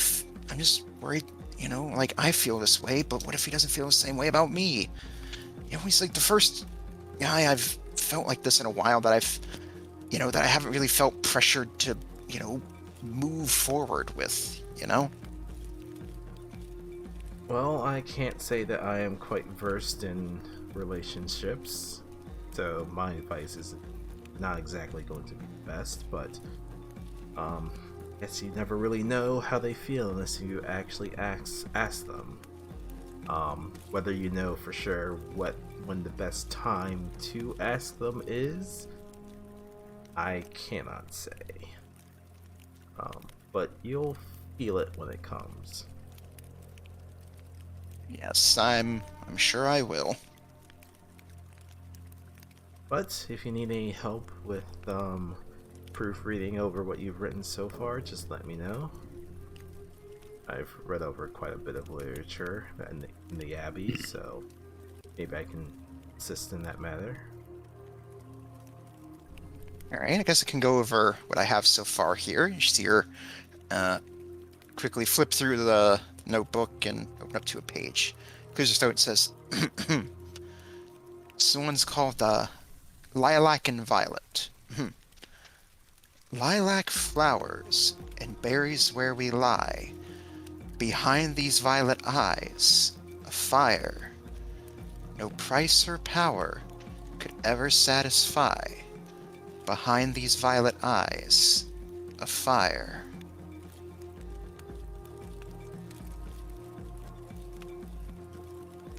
Quite mysterious.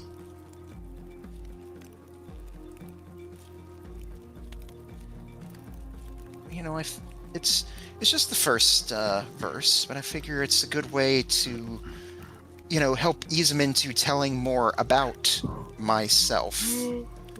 And you see her sort of pantomime, taking off the mask. I just feel like if he's going to be traveling with us, I want him to trust me, and I feel if I feel comfortable around him, he should know the truth.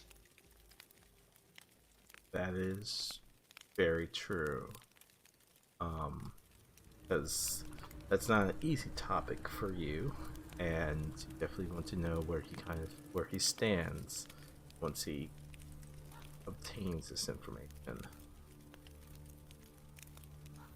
I will say it did mean a lot to me, and see her strong facade breaking a little bit. It did mean a lot to me when you and the others told me that you didn't feel that there was anything wrong with me. Well, I can't 100% speak for the others, but for myself, I am only saying what I am currently observing, and that is true. There's nothing wrong. Sure, a very horrible experience happened to you, but you were able to survive it and make it out onto the other side. Those cracks, they build character, and they inform us of who we are in the long run. So, the fact that you did not shatter from it means that you're all the more stronger for it. Not to say that you won't have to possibly engage with it at a later date, but at least you have a better understanding of what it is you're dealing with.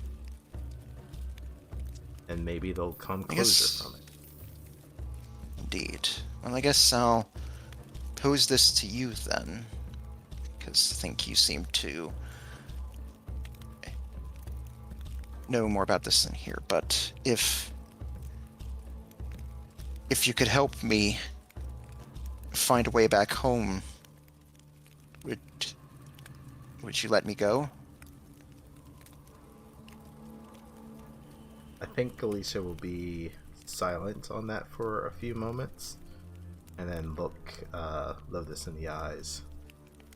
If it is something that you wish, then I will do what is within my power to assist you. I won't lie, I will be saddened by your departure if you choose to leave, but I'll still be happy to at least have gotten to know you. Yes. But I think before that, we need to rest. We've got a moose to find after all. That we do.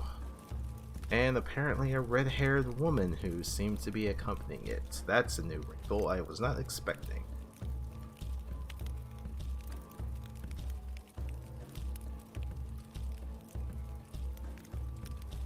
As you're having this conversation, Gaiman, of course, has went to the bar. Alicia, Akia, and Lotus and Raylan would accompany you back to the speaker's home, and the speaker would agree to let you all sleep in the attic, which is heated for the night.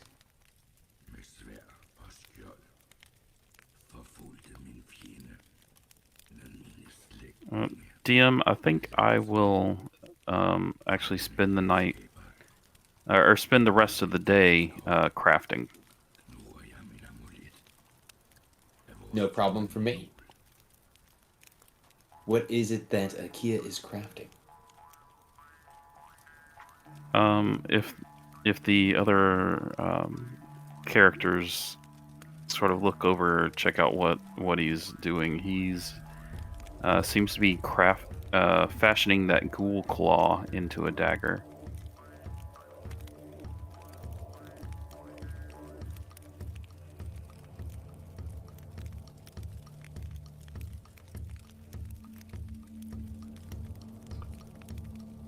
Does it seem like it's anything that he'll require assistance with, or it seems like he's got it?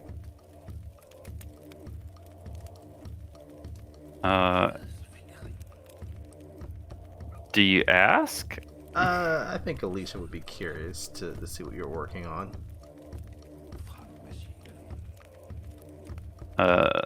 Akio will say, "Oh, Alicia, do you have any experience with smithing tools, or perhaps tinkerer's tools?"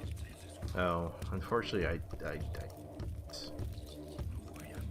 Then you would probably just get in the way. That I would. Although I appreciate your concern. Honest as ever, Akia.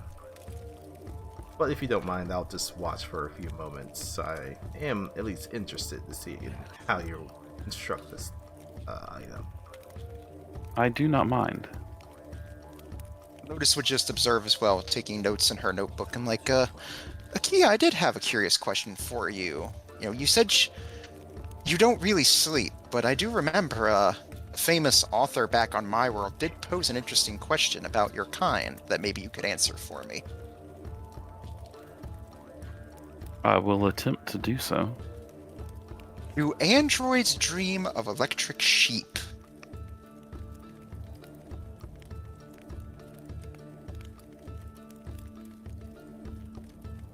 Not in my experience.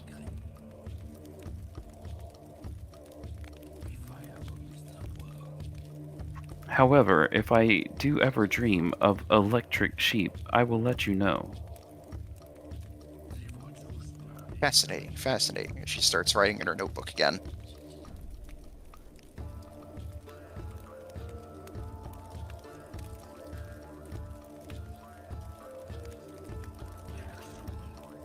I guess during the long rest, Alicia. Double A's. Alicia will look into two things. First, they have that free sample pouch of hag crystal that they got at Torga's market the first time they were there. They would like to try and come back around to it with like a medical examination of trying to understand the properties of this drug. Since it was kind of brought up by Icewind Dale, his observation on Game Lips, that kind of reminded them about it. And then the second thing would be to look into the ice knife dagger again and try to understand like a little bit more about it before eventually attuning to it. Absolutely. So you can definitely give us a medicine check here for the pouch of hag crystal. 17. Ooh. Okay. Yeah, as you're kind of parsing this out, due to your experience, you get the feeling that this substance is highly addictive. Just based on how it's made up, the tests that you run often. So your friend Gaiman is more than likely addicted to this stuff. The intense blue color reminds you of a drug that you have heard about before. The drug was a very odd substance. It was made from fermented wolf milk, and people would drink it. And it would make them high, and they would get addicted to it, of course. But one of the side effects that it had was it would turn your lips blue.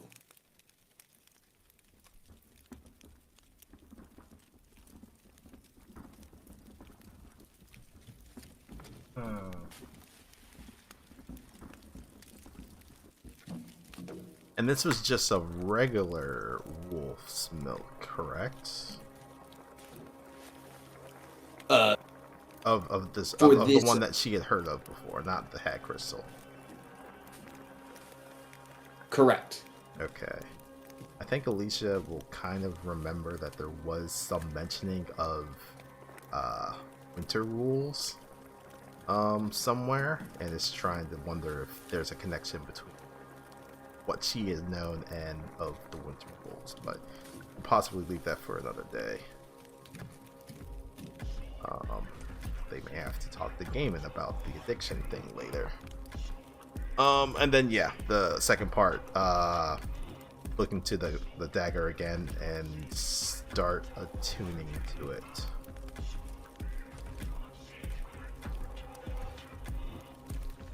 Okay. So as you attune to this dagger, you learn of its special properties. This razor-sharp blade is crafted from a mysterious crystalline material that glistens with a frosty sheen in the moonlight. The user must wear a thick winter glove, or the handle will freeze the user's hand. You gain a +1 bonus to attack and damage rolls made with this magic weapon. On a hit, the target takes an extra 1d6 cold damage. While attuned to this weapon, you gain the Ice Walk property. What that property is?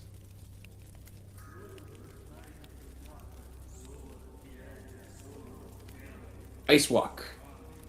You can move across and climb icy surfaces without needing to make an ability check. Also, difficult terrain composed of ice or snow doesn't require extra movement.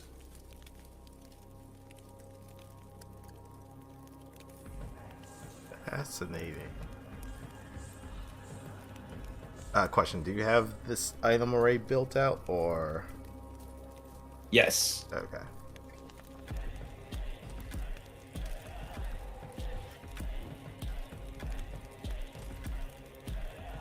I am just fixing up the Ice Walk.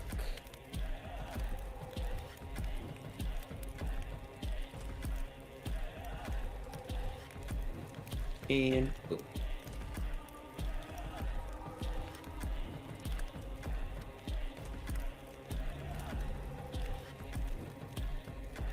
Alrighty, and I will drop this onto Alicia's character sheet, as you now have the ice knife.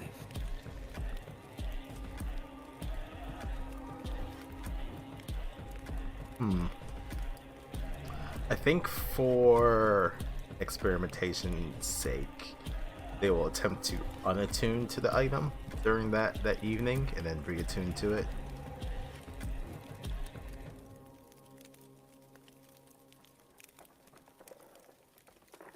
Okay. You are able to attune and reattune, drop attunement, all of those things without necessarily anything negative happening or any sort of negative effect. Okay. Yeah, I imagine with Alicia's background and stuff like that, they've heard of weapons that are cursed, and this item came from a killer, so it was just trying to make sure that was the case, or it wasn't the case.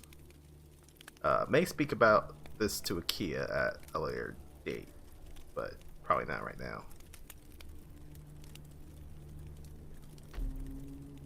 And that's it for Alicia. Excellent.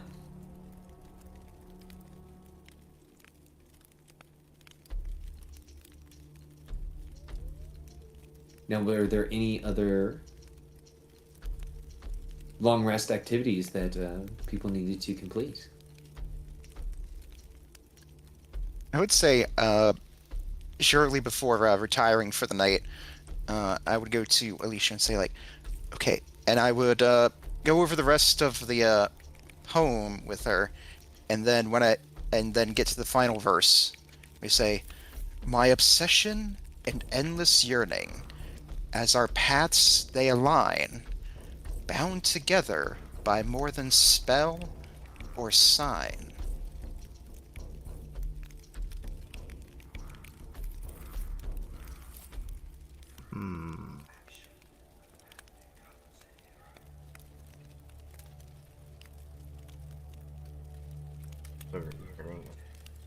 Line back.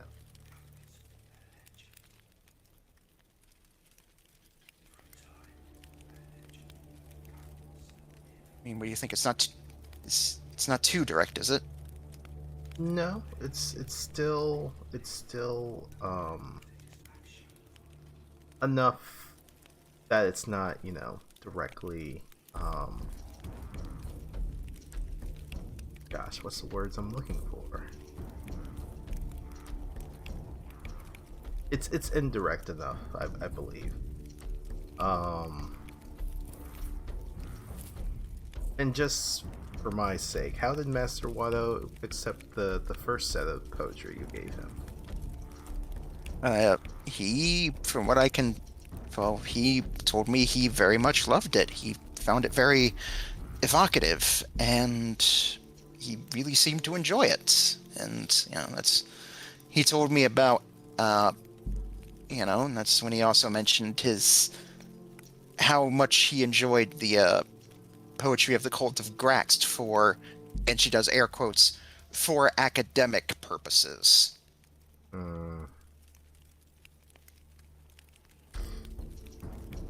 Well, my interaction with the Cult of Grax is limited, but, well, it really depends. At times they can just be for fun and harmless recreation, and other times a little bit more sadistic. But as long as Master Watto understands what they do, then I guess that's okay for now.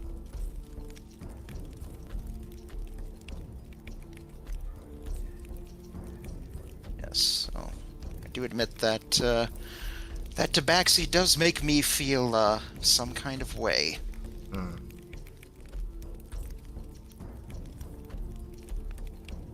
Lisa doesn't say anything, there's just a little bit of a smile that just curls up on the corner of her mouth.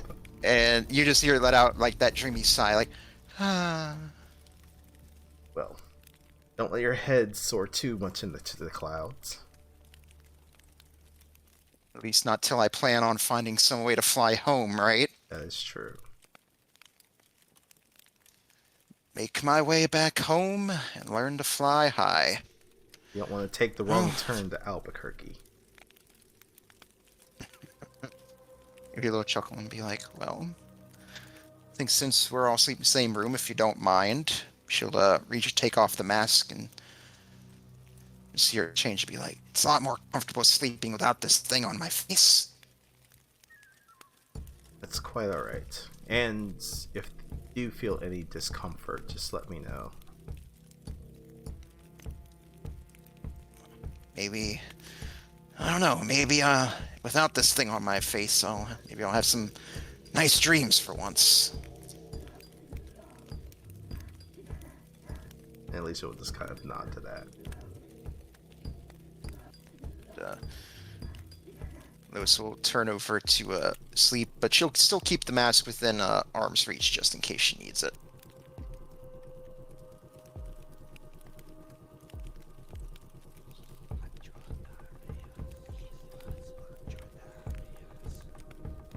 Excellent. Or their big gray boy get up too. Yes, Gaiman. What happens with you at the bar? Do you just have a night of drinking at the Lucky Liar? Yeah, and I think Gaiman would stick to the free, disgusting, vodka-esque stuff. One, he wants to see what shenanigans he might be able to get into, but mainly he's just trying to drink himself into his stupors in the hopes that he can just bypass the bad dreams. Interesting.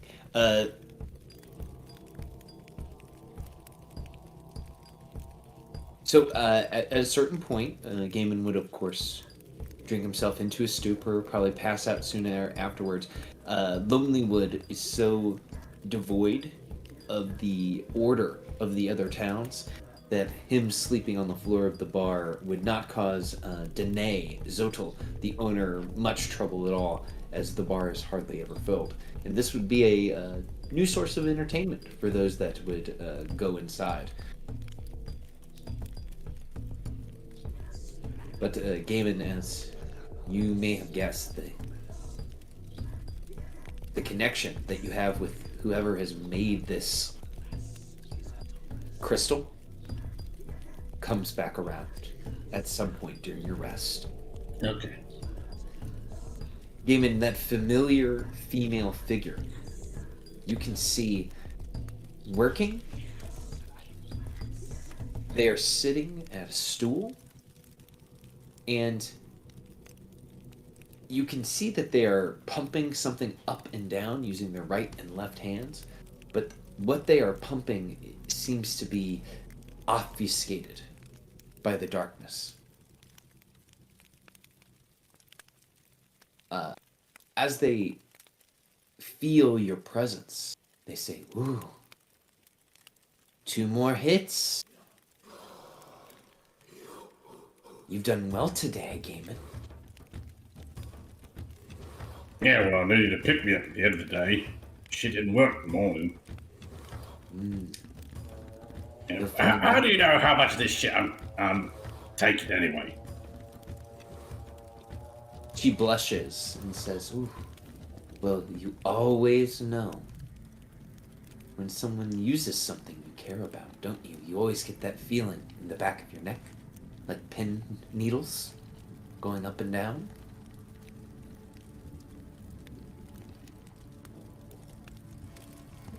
Now, Gaiman, you have to know, the more you use, the more you'll want.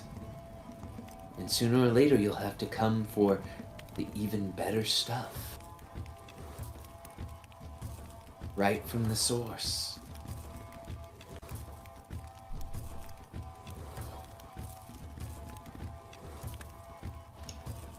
I'm confused. He says, "Ooh, you'll know what it means soon enough, when the powder alone won't do it for you. You'll have to come to Maud, and I'll give you what you need."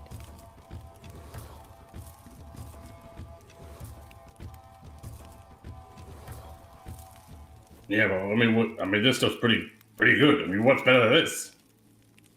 She says, "Ooh, I have to cut it a little bit to make, the supply go a little longer.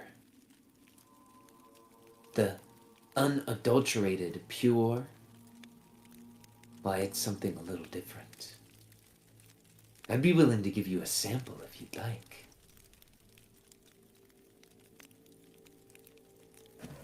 Time for a wisdom save.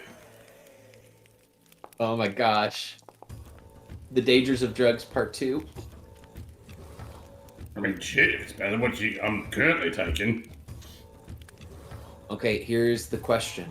For the player behind Gaiman, do you want the others to know what the unadulterated real stuff is, or do you want me to secretly tell you what mod offers you? Well, it's time for us to go into secret chat. Oh, okay, guys, I have to make a secret chat channel. See, give me 1 second.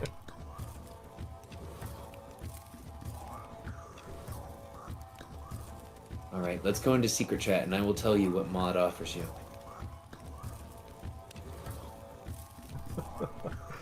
Ooh, spicy secrets. I can imagine a couple things. They're all disturbing. Yeah, that's the feeling I'm getting. And this is a lesson that you don't do drugs. The hag crystal was just the gateway. It sounded like the hag was like milking a winter wolf. That's what I'm thinking, honestly.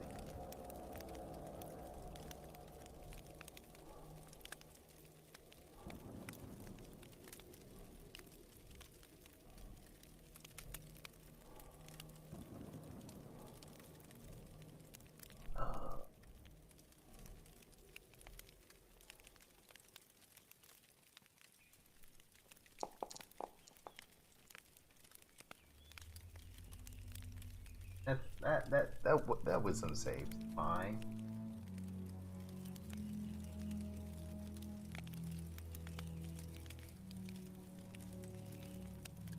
We did learn that there was a pack of winter wolf at Dugan's Hold. Dugan's Hold? Yeah, I got it on the map. Dugan's Hole. So if that ends up being a thing, probably investigate that down the road.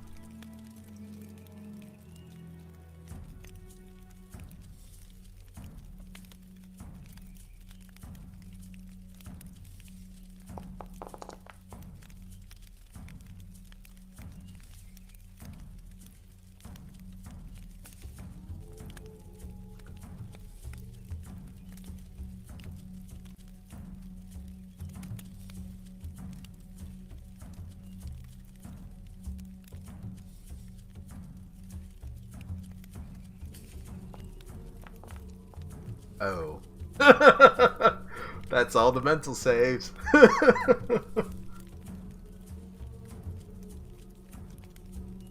mean, all the good stuff happens when you roll a natural 1, right? Yeah. The lower the better, right? Can't go lower than a 1.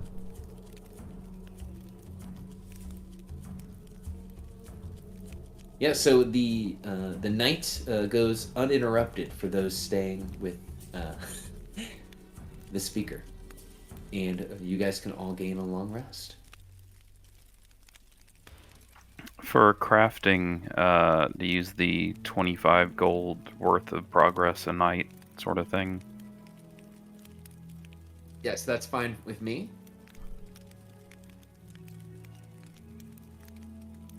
As you make your way towards the ghoul dagger.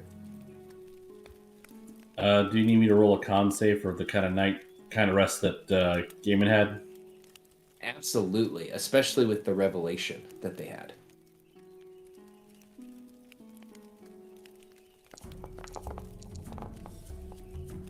We're good.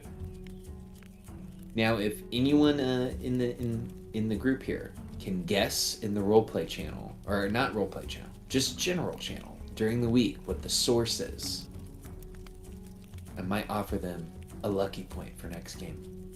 I mean, I've got 2 guesses, and I don't want to say either of them out loud. Excellent. Okay, so the morning has come. It's well, you guys said you're going to meet them at dawn, or what accounts for dawn? I think Dale was gonna meet us outside the speaker's house in the morning. Yes, that is correct. Yep, Lotus would put her mask back on and stretch and say, like, best night of sleep I've had in a while. That's good to hear. Didn't sleep half bad myself, actually.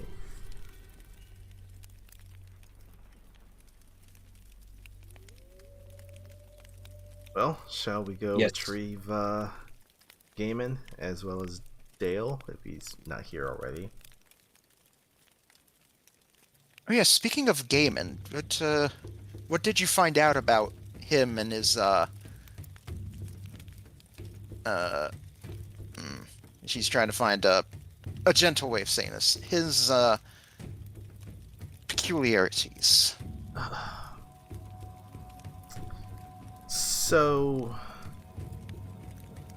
when we were at Torga's the first time back in Brinshander, there was an older lady who was giving out samples of a substance. She was calling it candy, but I could quite tell it definitely was not candy. But I had no idea specifically of what it could do. She did say it was hag crystal. I've heard of some other drug substance that using fermented wolf's milk is possible of turning the user's lips blue.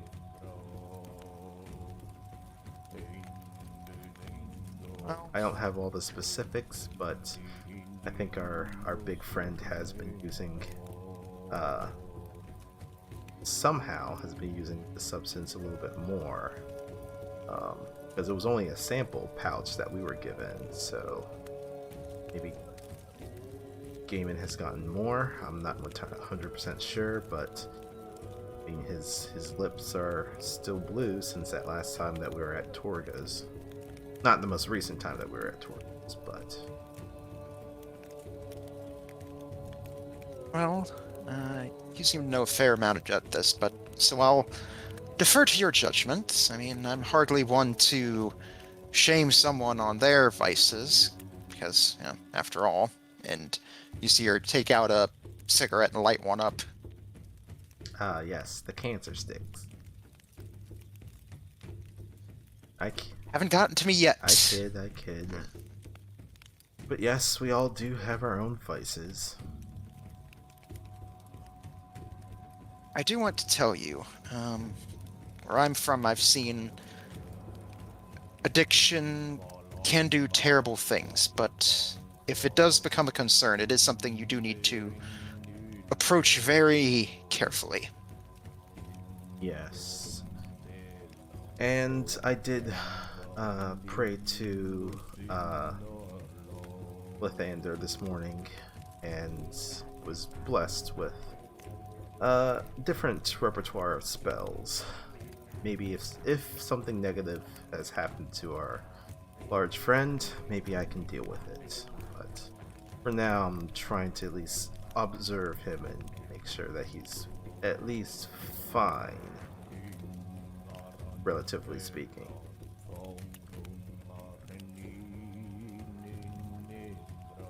Right. Well, let's see about getting some breakfast and finding ourselves a moose. Yes. Akia, I know you don't sleep, but you're up, right? I am. I also have some, and they'll produce the hex bugs for the day. So the three of you can roll d20s if you want to attempt to get a magic item for the day.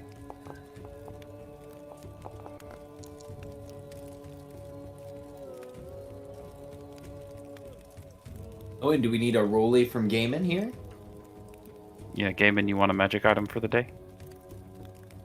No, I don't want any magical stuff. Okay, so the sarcasm bit me in the ass. Dice believed you. All right, Alicia, you can either have the magic weapon or the magic armor. I'll continue using the +1 shield. Okay, and Akia will also have a +1 shield today.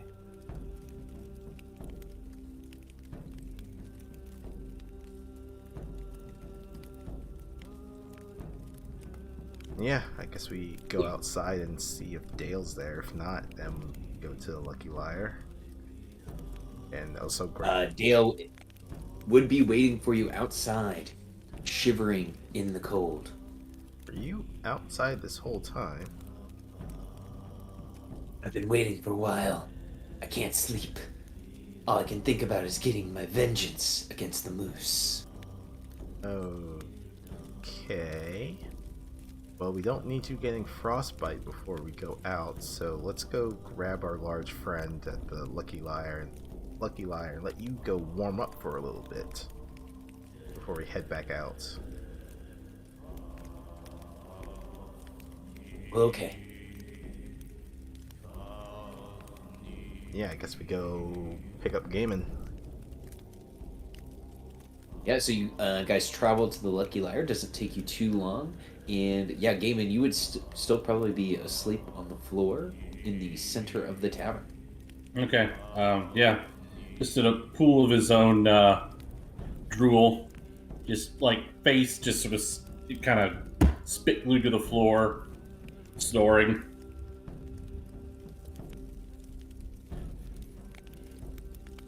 I think I know how to wake him up, and Lotus will snap her fingers and use prestidigitation, just have it make it sound like the sound of fireworks going off to wake him up.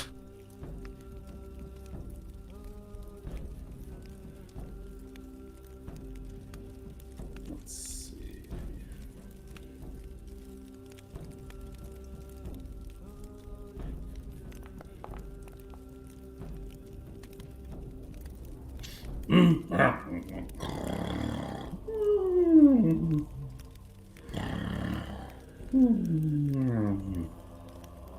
That is one heavy sleeper.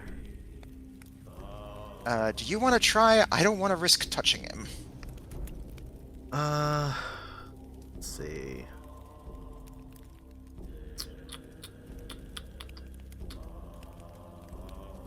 Don't know if I have anything that would.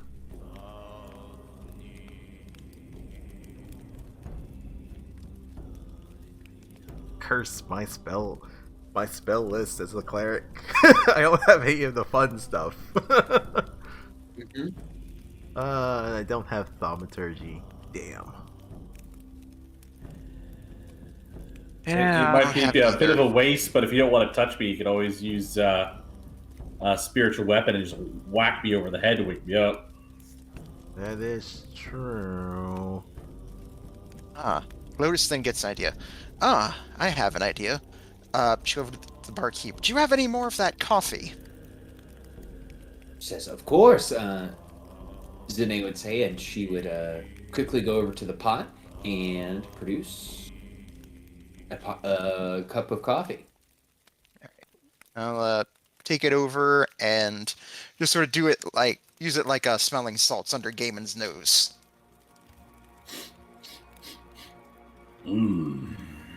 Something smells good. Oh. I take it it's morning. Morning, Gaiman. Oh, I'm hurt, Gaiman. I thought you were talking about me there for a moment. You only got eyes for water. What are you going on about? See, I'll look over to Alicia and say, see, I told you, even he knows. I mean, you do it to yourself. You'd make a terrible gambler because your tail gets so twitchy when you're around him. You just sort of see her. Well, I'll let you in on a little something, Gaiman. That's not the only thing. And then she'll just hand you the cup of coffee and then just walk away. Oh my. Jamin's just gonna shrug. He doesn't get it. Oh my.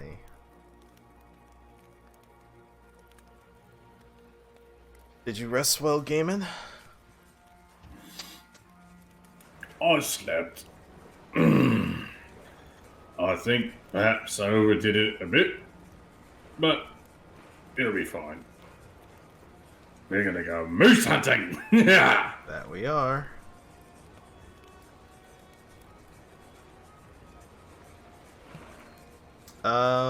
Just looking at Gaiman, is his lips still blue colored? As you take a look at Gaiman now that he's fully stepped up, his lips are blue, and something that might be a little bit more disconcerting, you see that the veins that kind of lead off of the lips going into the face, you see that the veins have started to become a little bit more protruded off of his face near his lips.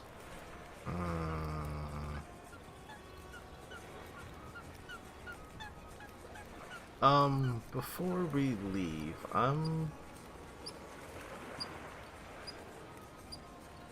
Gaiman, I'm going to do something, and I hope I have your consent. I don't know, what are you gonna do? You gonna hit me? No. Something about you seems a little bit off, and I want to make sure that it's not affecting you negatively. If you don't mind. What you mean? Do I have a lot? Is something messed up with my clothes? No, it's not your clothes. Am I missing something? I didn't lose a weapon, did I? No, I think they're all there, and I think Alicia will kind of lean in. You haven't been doing more of that hag crystal, have you? No. What's it to you? It's my business. I think it's starting to affect your body. I guess they'll pull out like their normal dagger and will kind of show up to Gaiman so that he can see his face in the reflection of the blade.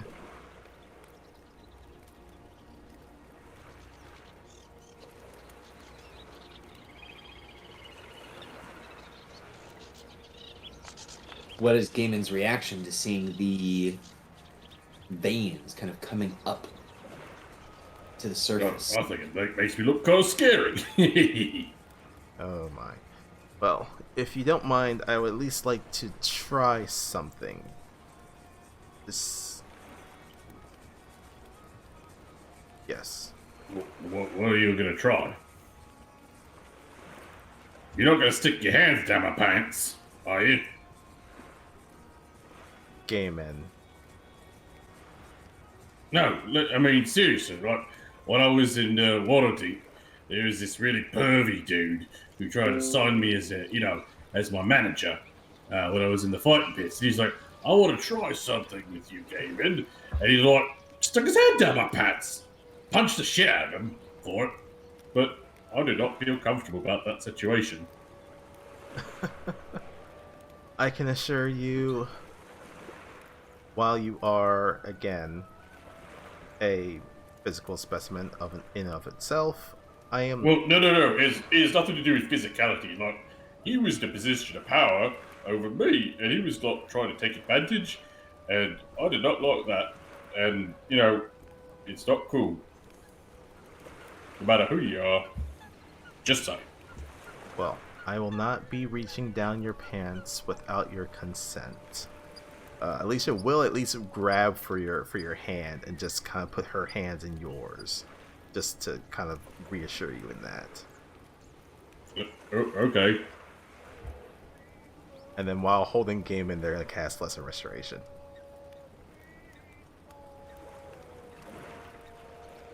Any drunkenness or hangover that Gaiman was feeling ends. Your magic washes over him, and Alicia, you see that the color of his lips remains that same blue, and the veins still remain raised up. But Gaiman, you feel right as rain and ready for the day. All right. Well, at least hopefully this gave you a little bit of a pick-me-up. since we're going to be encountering that moose and that red-haired lady. So, don't know what we'll be getting up to. That's all. Chicken ass is what maybe you're getting up to. And Yeah. then we'll let go of Gaiman's hand.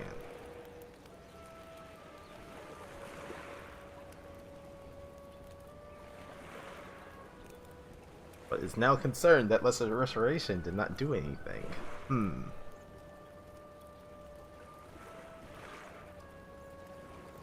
I'll have to consult their scrolls.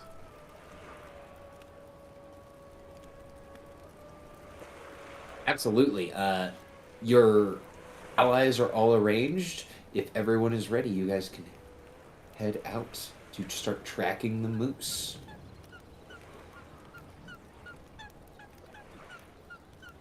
You must gather your party before venturing forth. Mm-hmm. Icewind So, Dale, lead the way. Absolutely. So, what this is going to entail,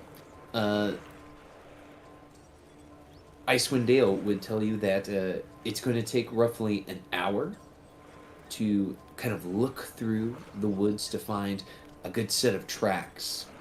So, party, Icewind Dale, because you recruited him, is going to reduce the DC necessary. But I do need a survival check for you I guys think to find. Gaiman's the only one proficient in survival, unless I am mistaken. Yeah, I'm not proficient in it. Nope. Alright. In that case, I'm going to use a Demon Inspiration to roll this with advantage. There we go. Is there any other skills that we're able to assist with, or is it just survival? I think if you had the nature skill, that you could provide help here as well. Ah, Oh, I've got a nature skill. Okay, well in that case, I will save that Demon Inspiration. Okay, can he roll survival and I roll nature? Yeah, absolutely. I want to do that then, so I can roll something today. Well, shit. did call out. Well, shit! The DC was lowered by Icewind Dale helping you, and Akia using your Hold on, knowledge it's almost game time.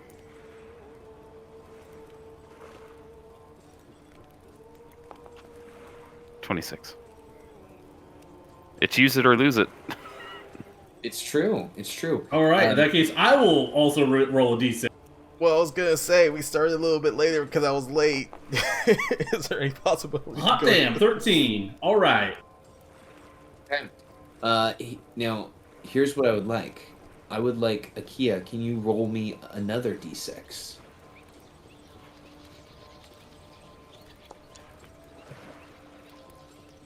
Okay. As you are searching, Akia, you find a set of large moose prints. You and Gaiman kind of working together with Icewind Dale showing the way, you were able to find them. And let me just set the clock forward 1 hour. I kind of feel like Gaiman and Dale would be like tossing back and forth like playground insults at each other this entire time. Oh, absolutely. Like it's a one-upmanship of you guys trying to Yes. find the tracks better than the other. That, and also, I don't know if anyone's watched King of the Hill, but Dale's an Yeah. idiot, as is Gaiman, and so I just think they'd be like stupidly insulting one another. Mm-hmm. There's several poo-poo heads, several fat, several you dunce.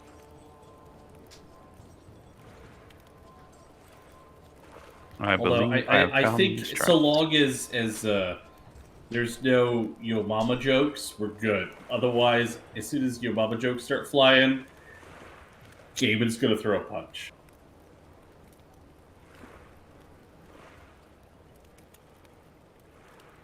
Absolutely. It never gets that far. He would never cross that path. Okay. As you have spent an hour searching, you come to a clearing.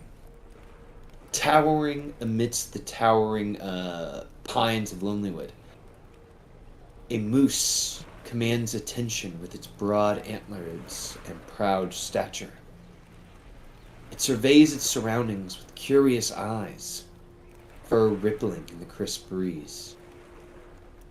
It seems at home in this frozen realm where the crunch of snow underfoot is the only sound you hear. King of this forest, it carries an air of grandeur, unaffected by the icy winds that howl through the trees. You see the moose is covered with snow. What do you all do?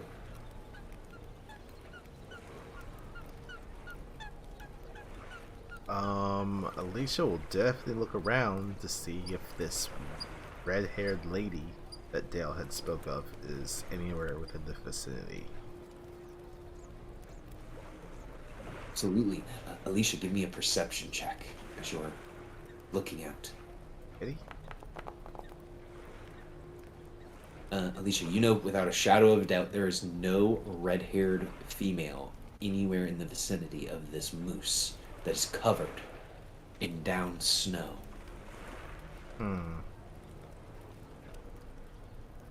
I do not spot this other individual that Dale has mentioned, but probably keep an eye out.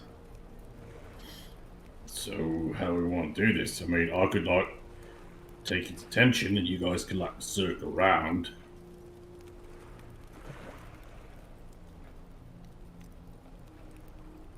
Dale says, wait.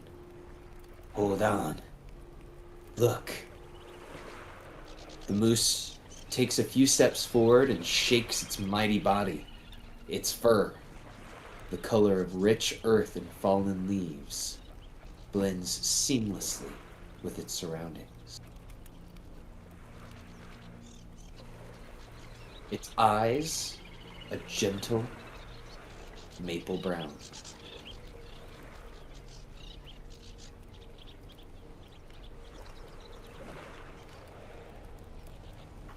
Is this just a regular moose? I think we found a regular moose, guys. Well, that was a lot of bollocks for nothing. Well, I guess we continue tracking. Just for clarification's sake, Dale, is this moose supposed to be of similar size to other moose or larger? It was a large-sized beast, so the same size as a normal moose. Okay. Well, I guess we continue looking. Yes. And once again, party, you can give me a nature check or a survival check as the time goes forward another hour. Do the same thing as last time? Absolutely. At least I'm consistent. Okay. And Akia, can you roll me a d6?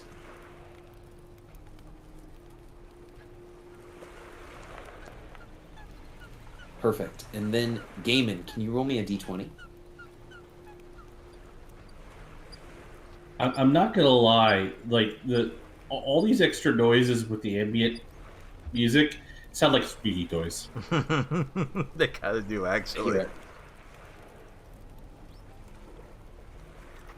To be fair, some birds sound like squeaky toys. To be fair, depending on the dog's perspective, some birds are squeaky toys. In the dense, dark forest of Lonelywood, Icewind Dale is helping you track creatures through the forest, hopefully finding the giant white moose. As your feet crunch the snow, a massive, hulking figure roams amongst the tree. Its shaggy coat, the color of darkest earth, and its claws gleam with an almost ethereal light as it moves in the underbrush. You see This creature is a grizzly bear, a beast of immense strength and ferocity. Is roughly 200 meters away, but its very roar shakes the foundations of the forest. It's a true force to be reckoned with, and a testament to the power of nature. Dale says, that's a really big bear up there. Quick, Gaiman, can you do something to frighten the bear away? Or can anyone do something like that? Or how about we just keep moving and not engage the bear? Well, if it Does the knows- bear look like it's like coming for us, or is it just like there, like we wandered into its territory? So it's roughly 200 meters away, and it's moving in a kind of a, how to describe this? A curvilinear path towards you as it kind of snatches low branches off of a tree and begins to gnaw on them, and then it crunches them into the ground.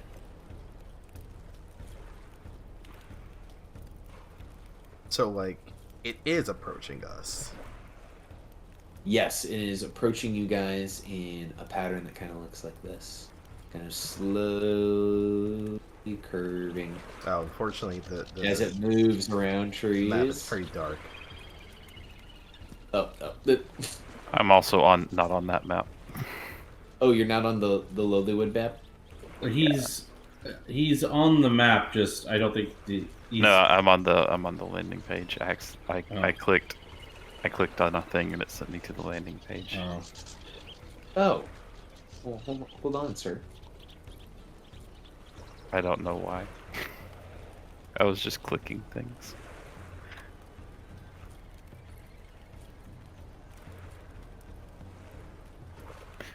Who's how tall is Gaiman?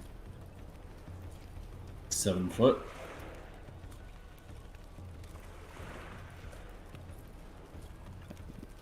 These guys 7 see the feet bear. 9 inches.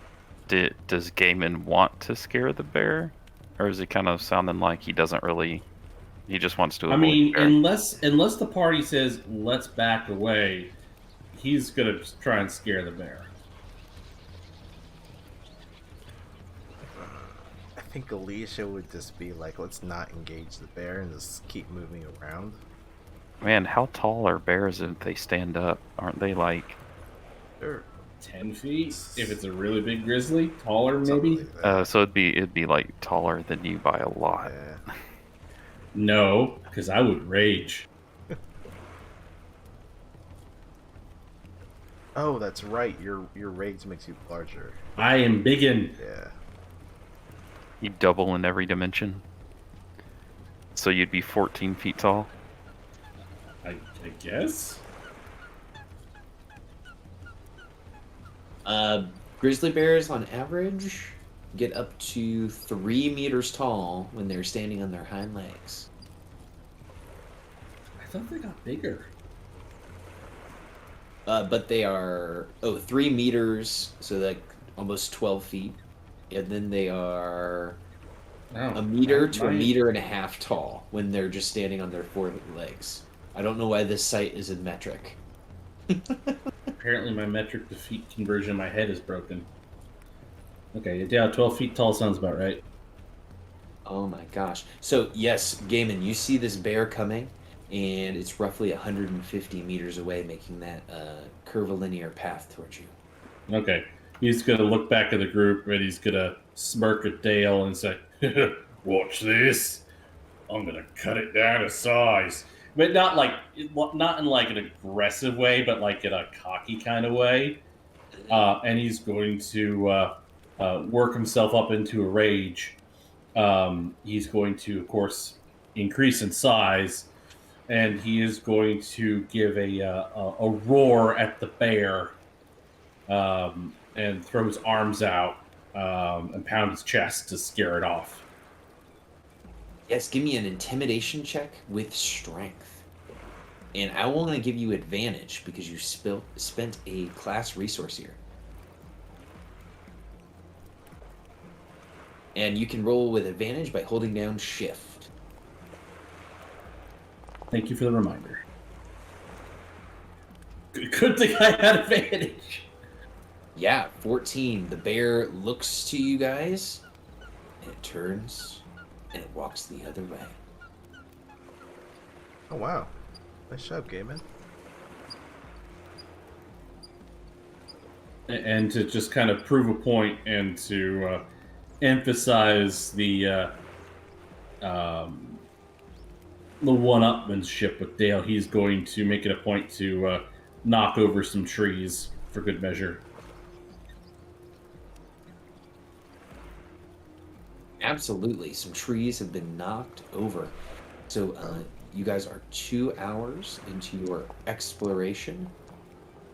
I'm sure some loggers will come by and collect those. Actually, that would be advantage from raging. Mm-hmm. Oh. Okay, yeah, they're knocked over. They're knocked over. Not in a tremendously impressive way, just knocked over. So, Gosh, so many ones. So final check here. You guys have been doing this for 2 hours. The DC is lowered. You guys are going to have advantage now because Dale has brought out a secret weapon. He pulls out one of his own cigarettes. And he puts the cigarette into his mouth and he takes a deep puff. Alicia, you recognize this stench. It smells very skunk-like. Your medicine training tells you that this is halfling weed. Okay. And he is using his insights gained from taking a deep puff to give you guys advantage on your checks.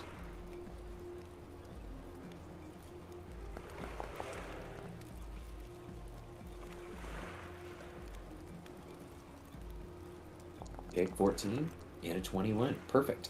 And Akia, will you roll me a d6? And Gaiman, will you roll me a d6?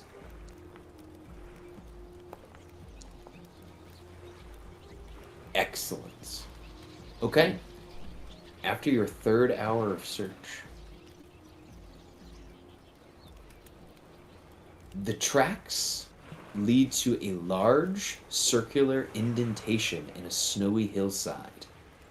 Rising from the middle of this circle is a triangular, and oh man, I have never said this word out loud, I've just read it.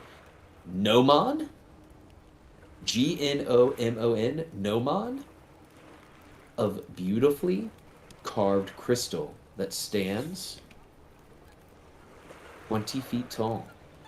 A 10-foot high berm, hugging the circle's eastern edge has evergreens growing around and atop it, sheltering what looks like a sarcophagus buried under snow and enclosed by a half circle of pale blue crystal pillars. North of the beam is a delicately carved gazebo made of marble, and south of the berm is a row of outward-facing marble statues atop granite pillars. So you guys see this scene as you come out of the wood, following the large moose prints left in the snow.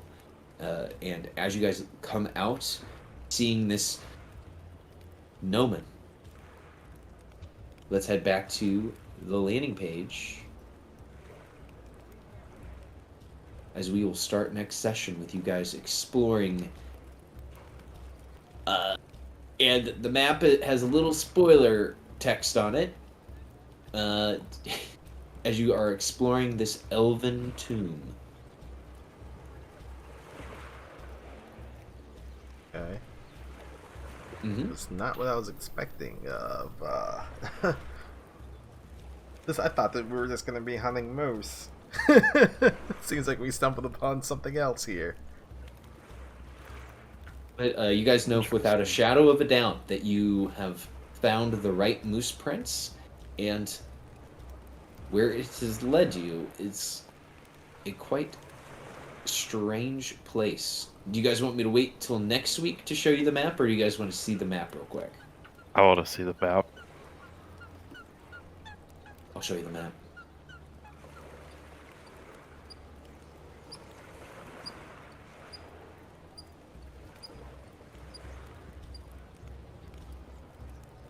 And you guys would see there's some stuff going on here.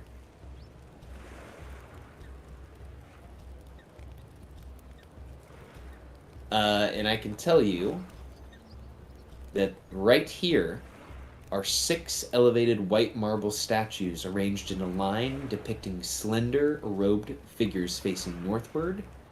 Their engraving on their faces has been worn away by wind, but their ears make it clear they are elves. So I'll give you guys that little taste, and now I'll take us back to the landing page as we end the session for this evening. Guys, I feel like this was an awesome session. I know we had kind of a late start, but that is A-okay. I apologize for that. The podcast went on longer than I expected. No, you're Unacceptable. Good. You are good. You guys were celebrating the end of an awesome campaign. So next week is the 10th. Does anyone foresee any difficulties making the session on the 10th? Nope. I'm good. I should be good. Well, I can speak about it next week, but I think the 17th may be a difficult for me because I may be out of town during that time. I'll know for sure next week. I gotcha.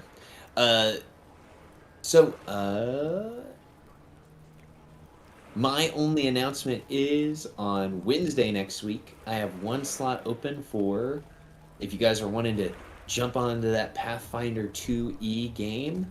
I'm running the beginner's box on Wednesday night next week, and then the week afterwards.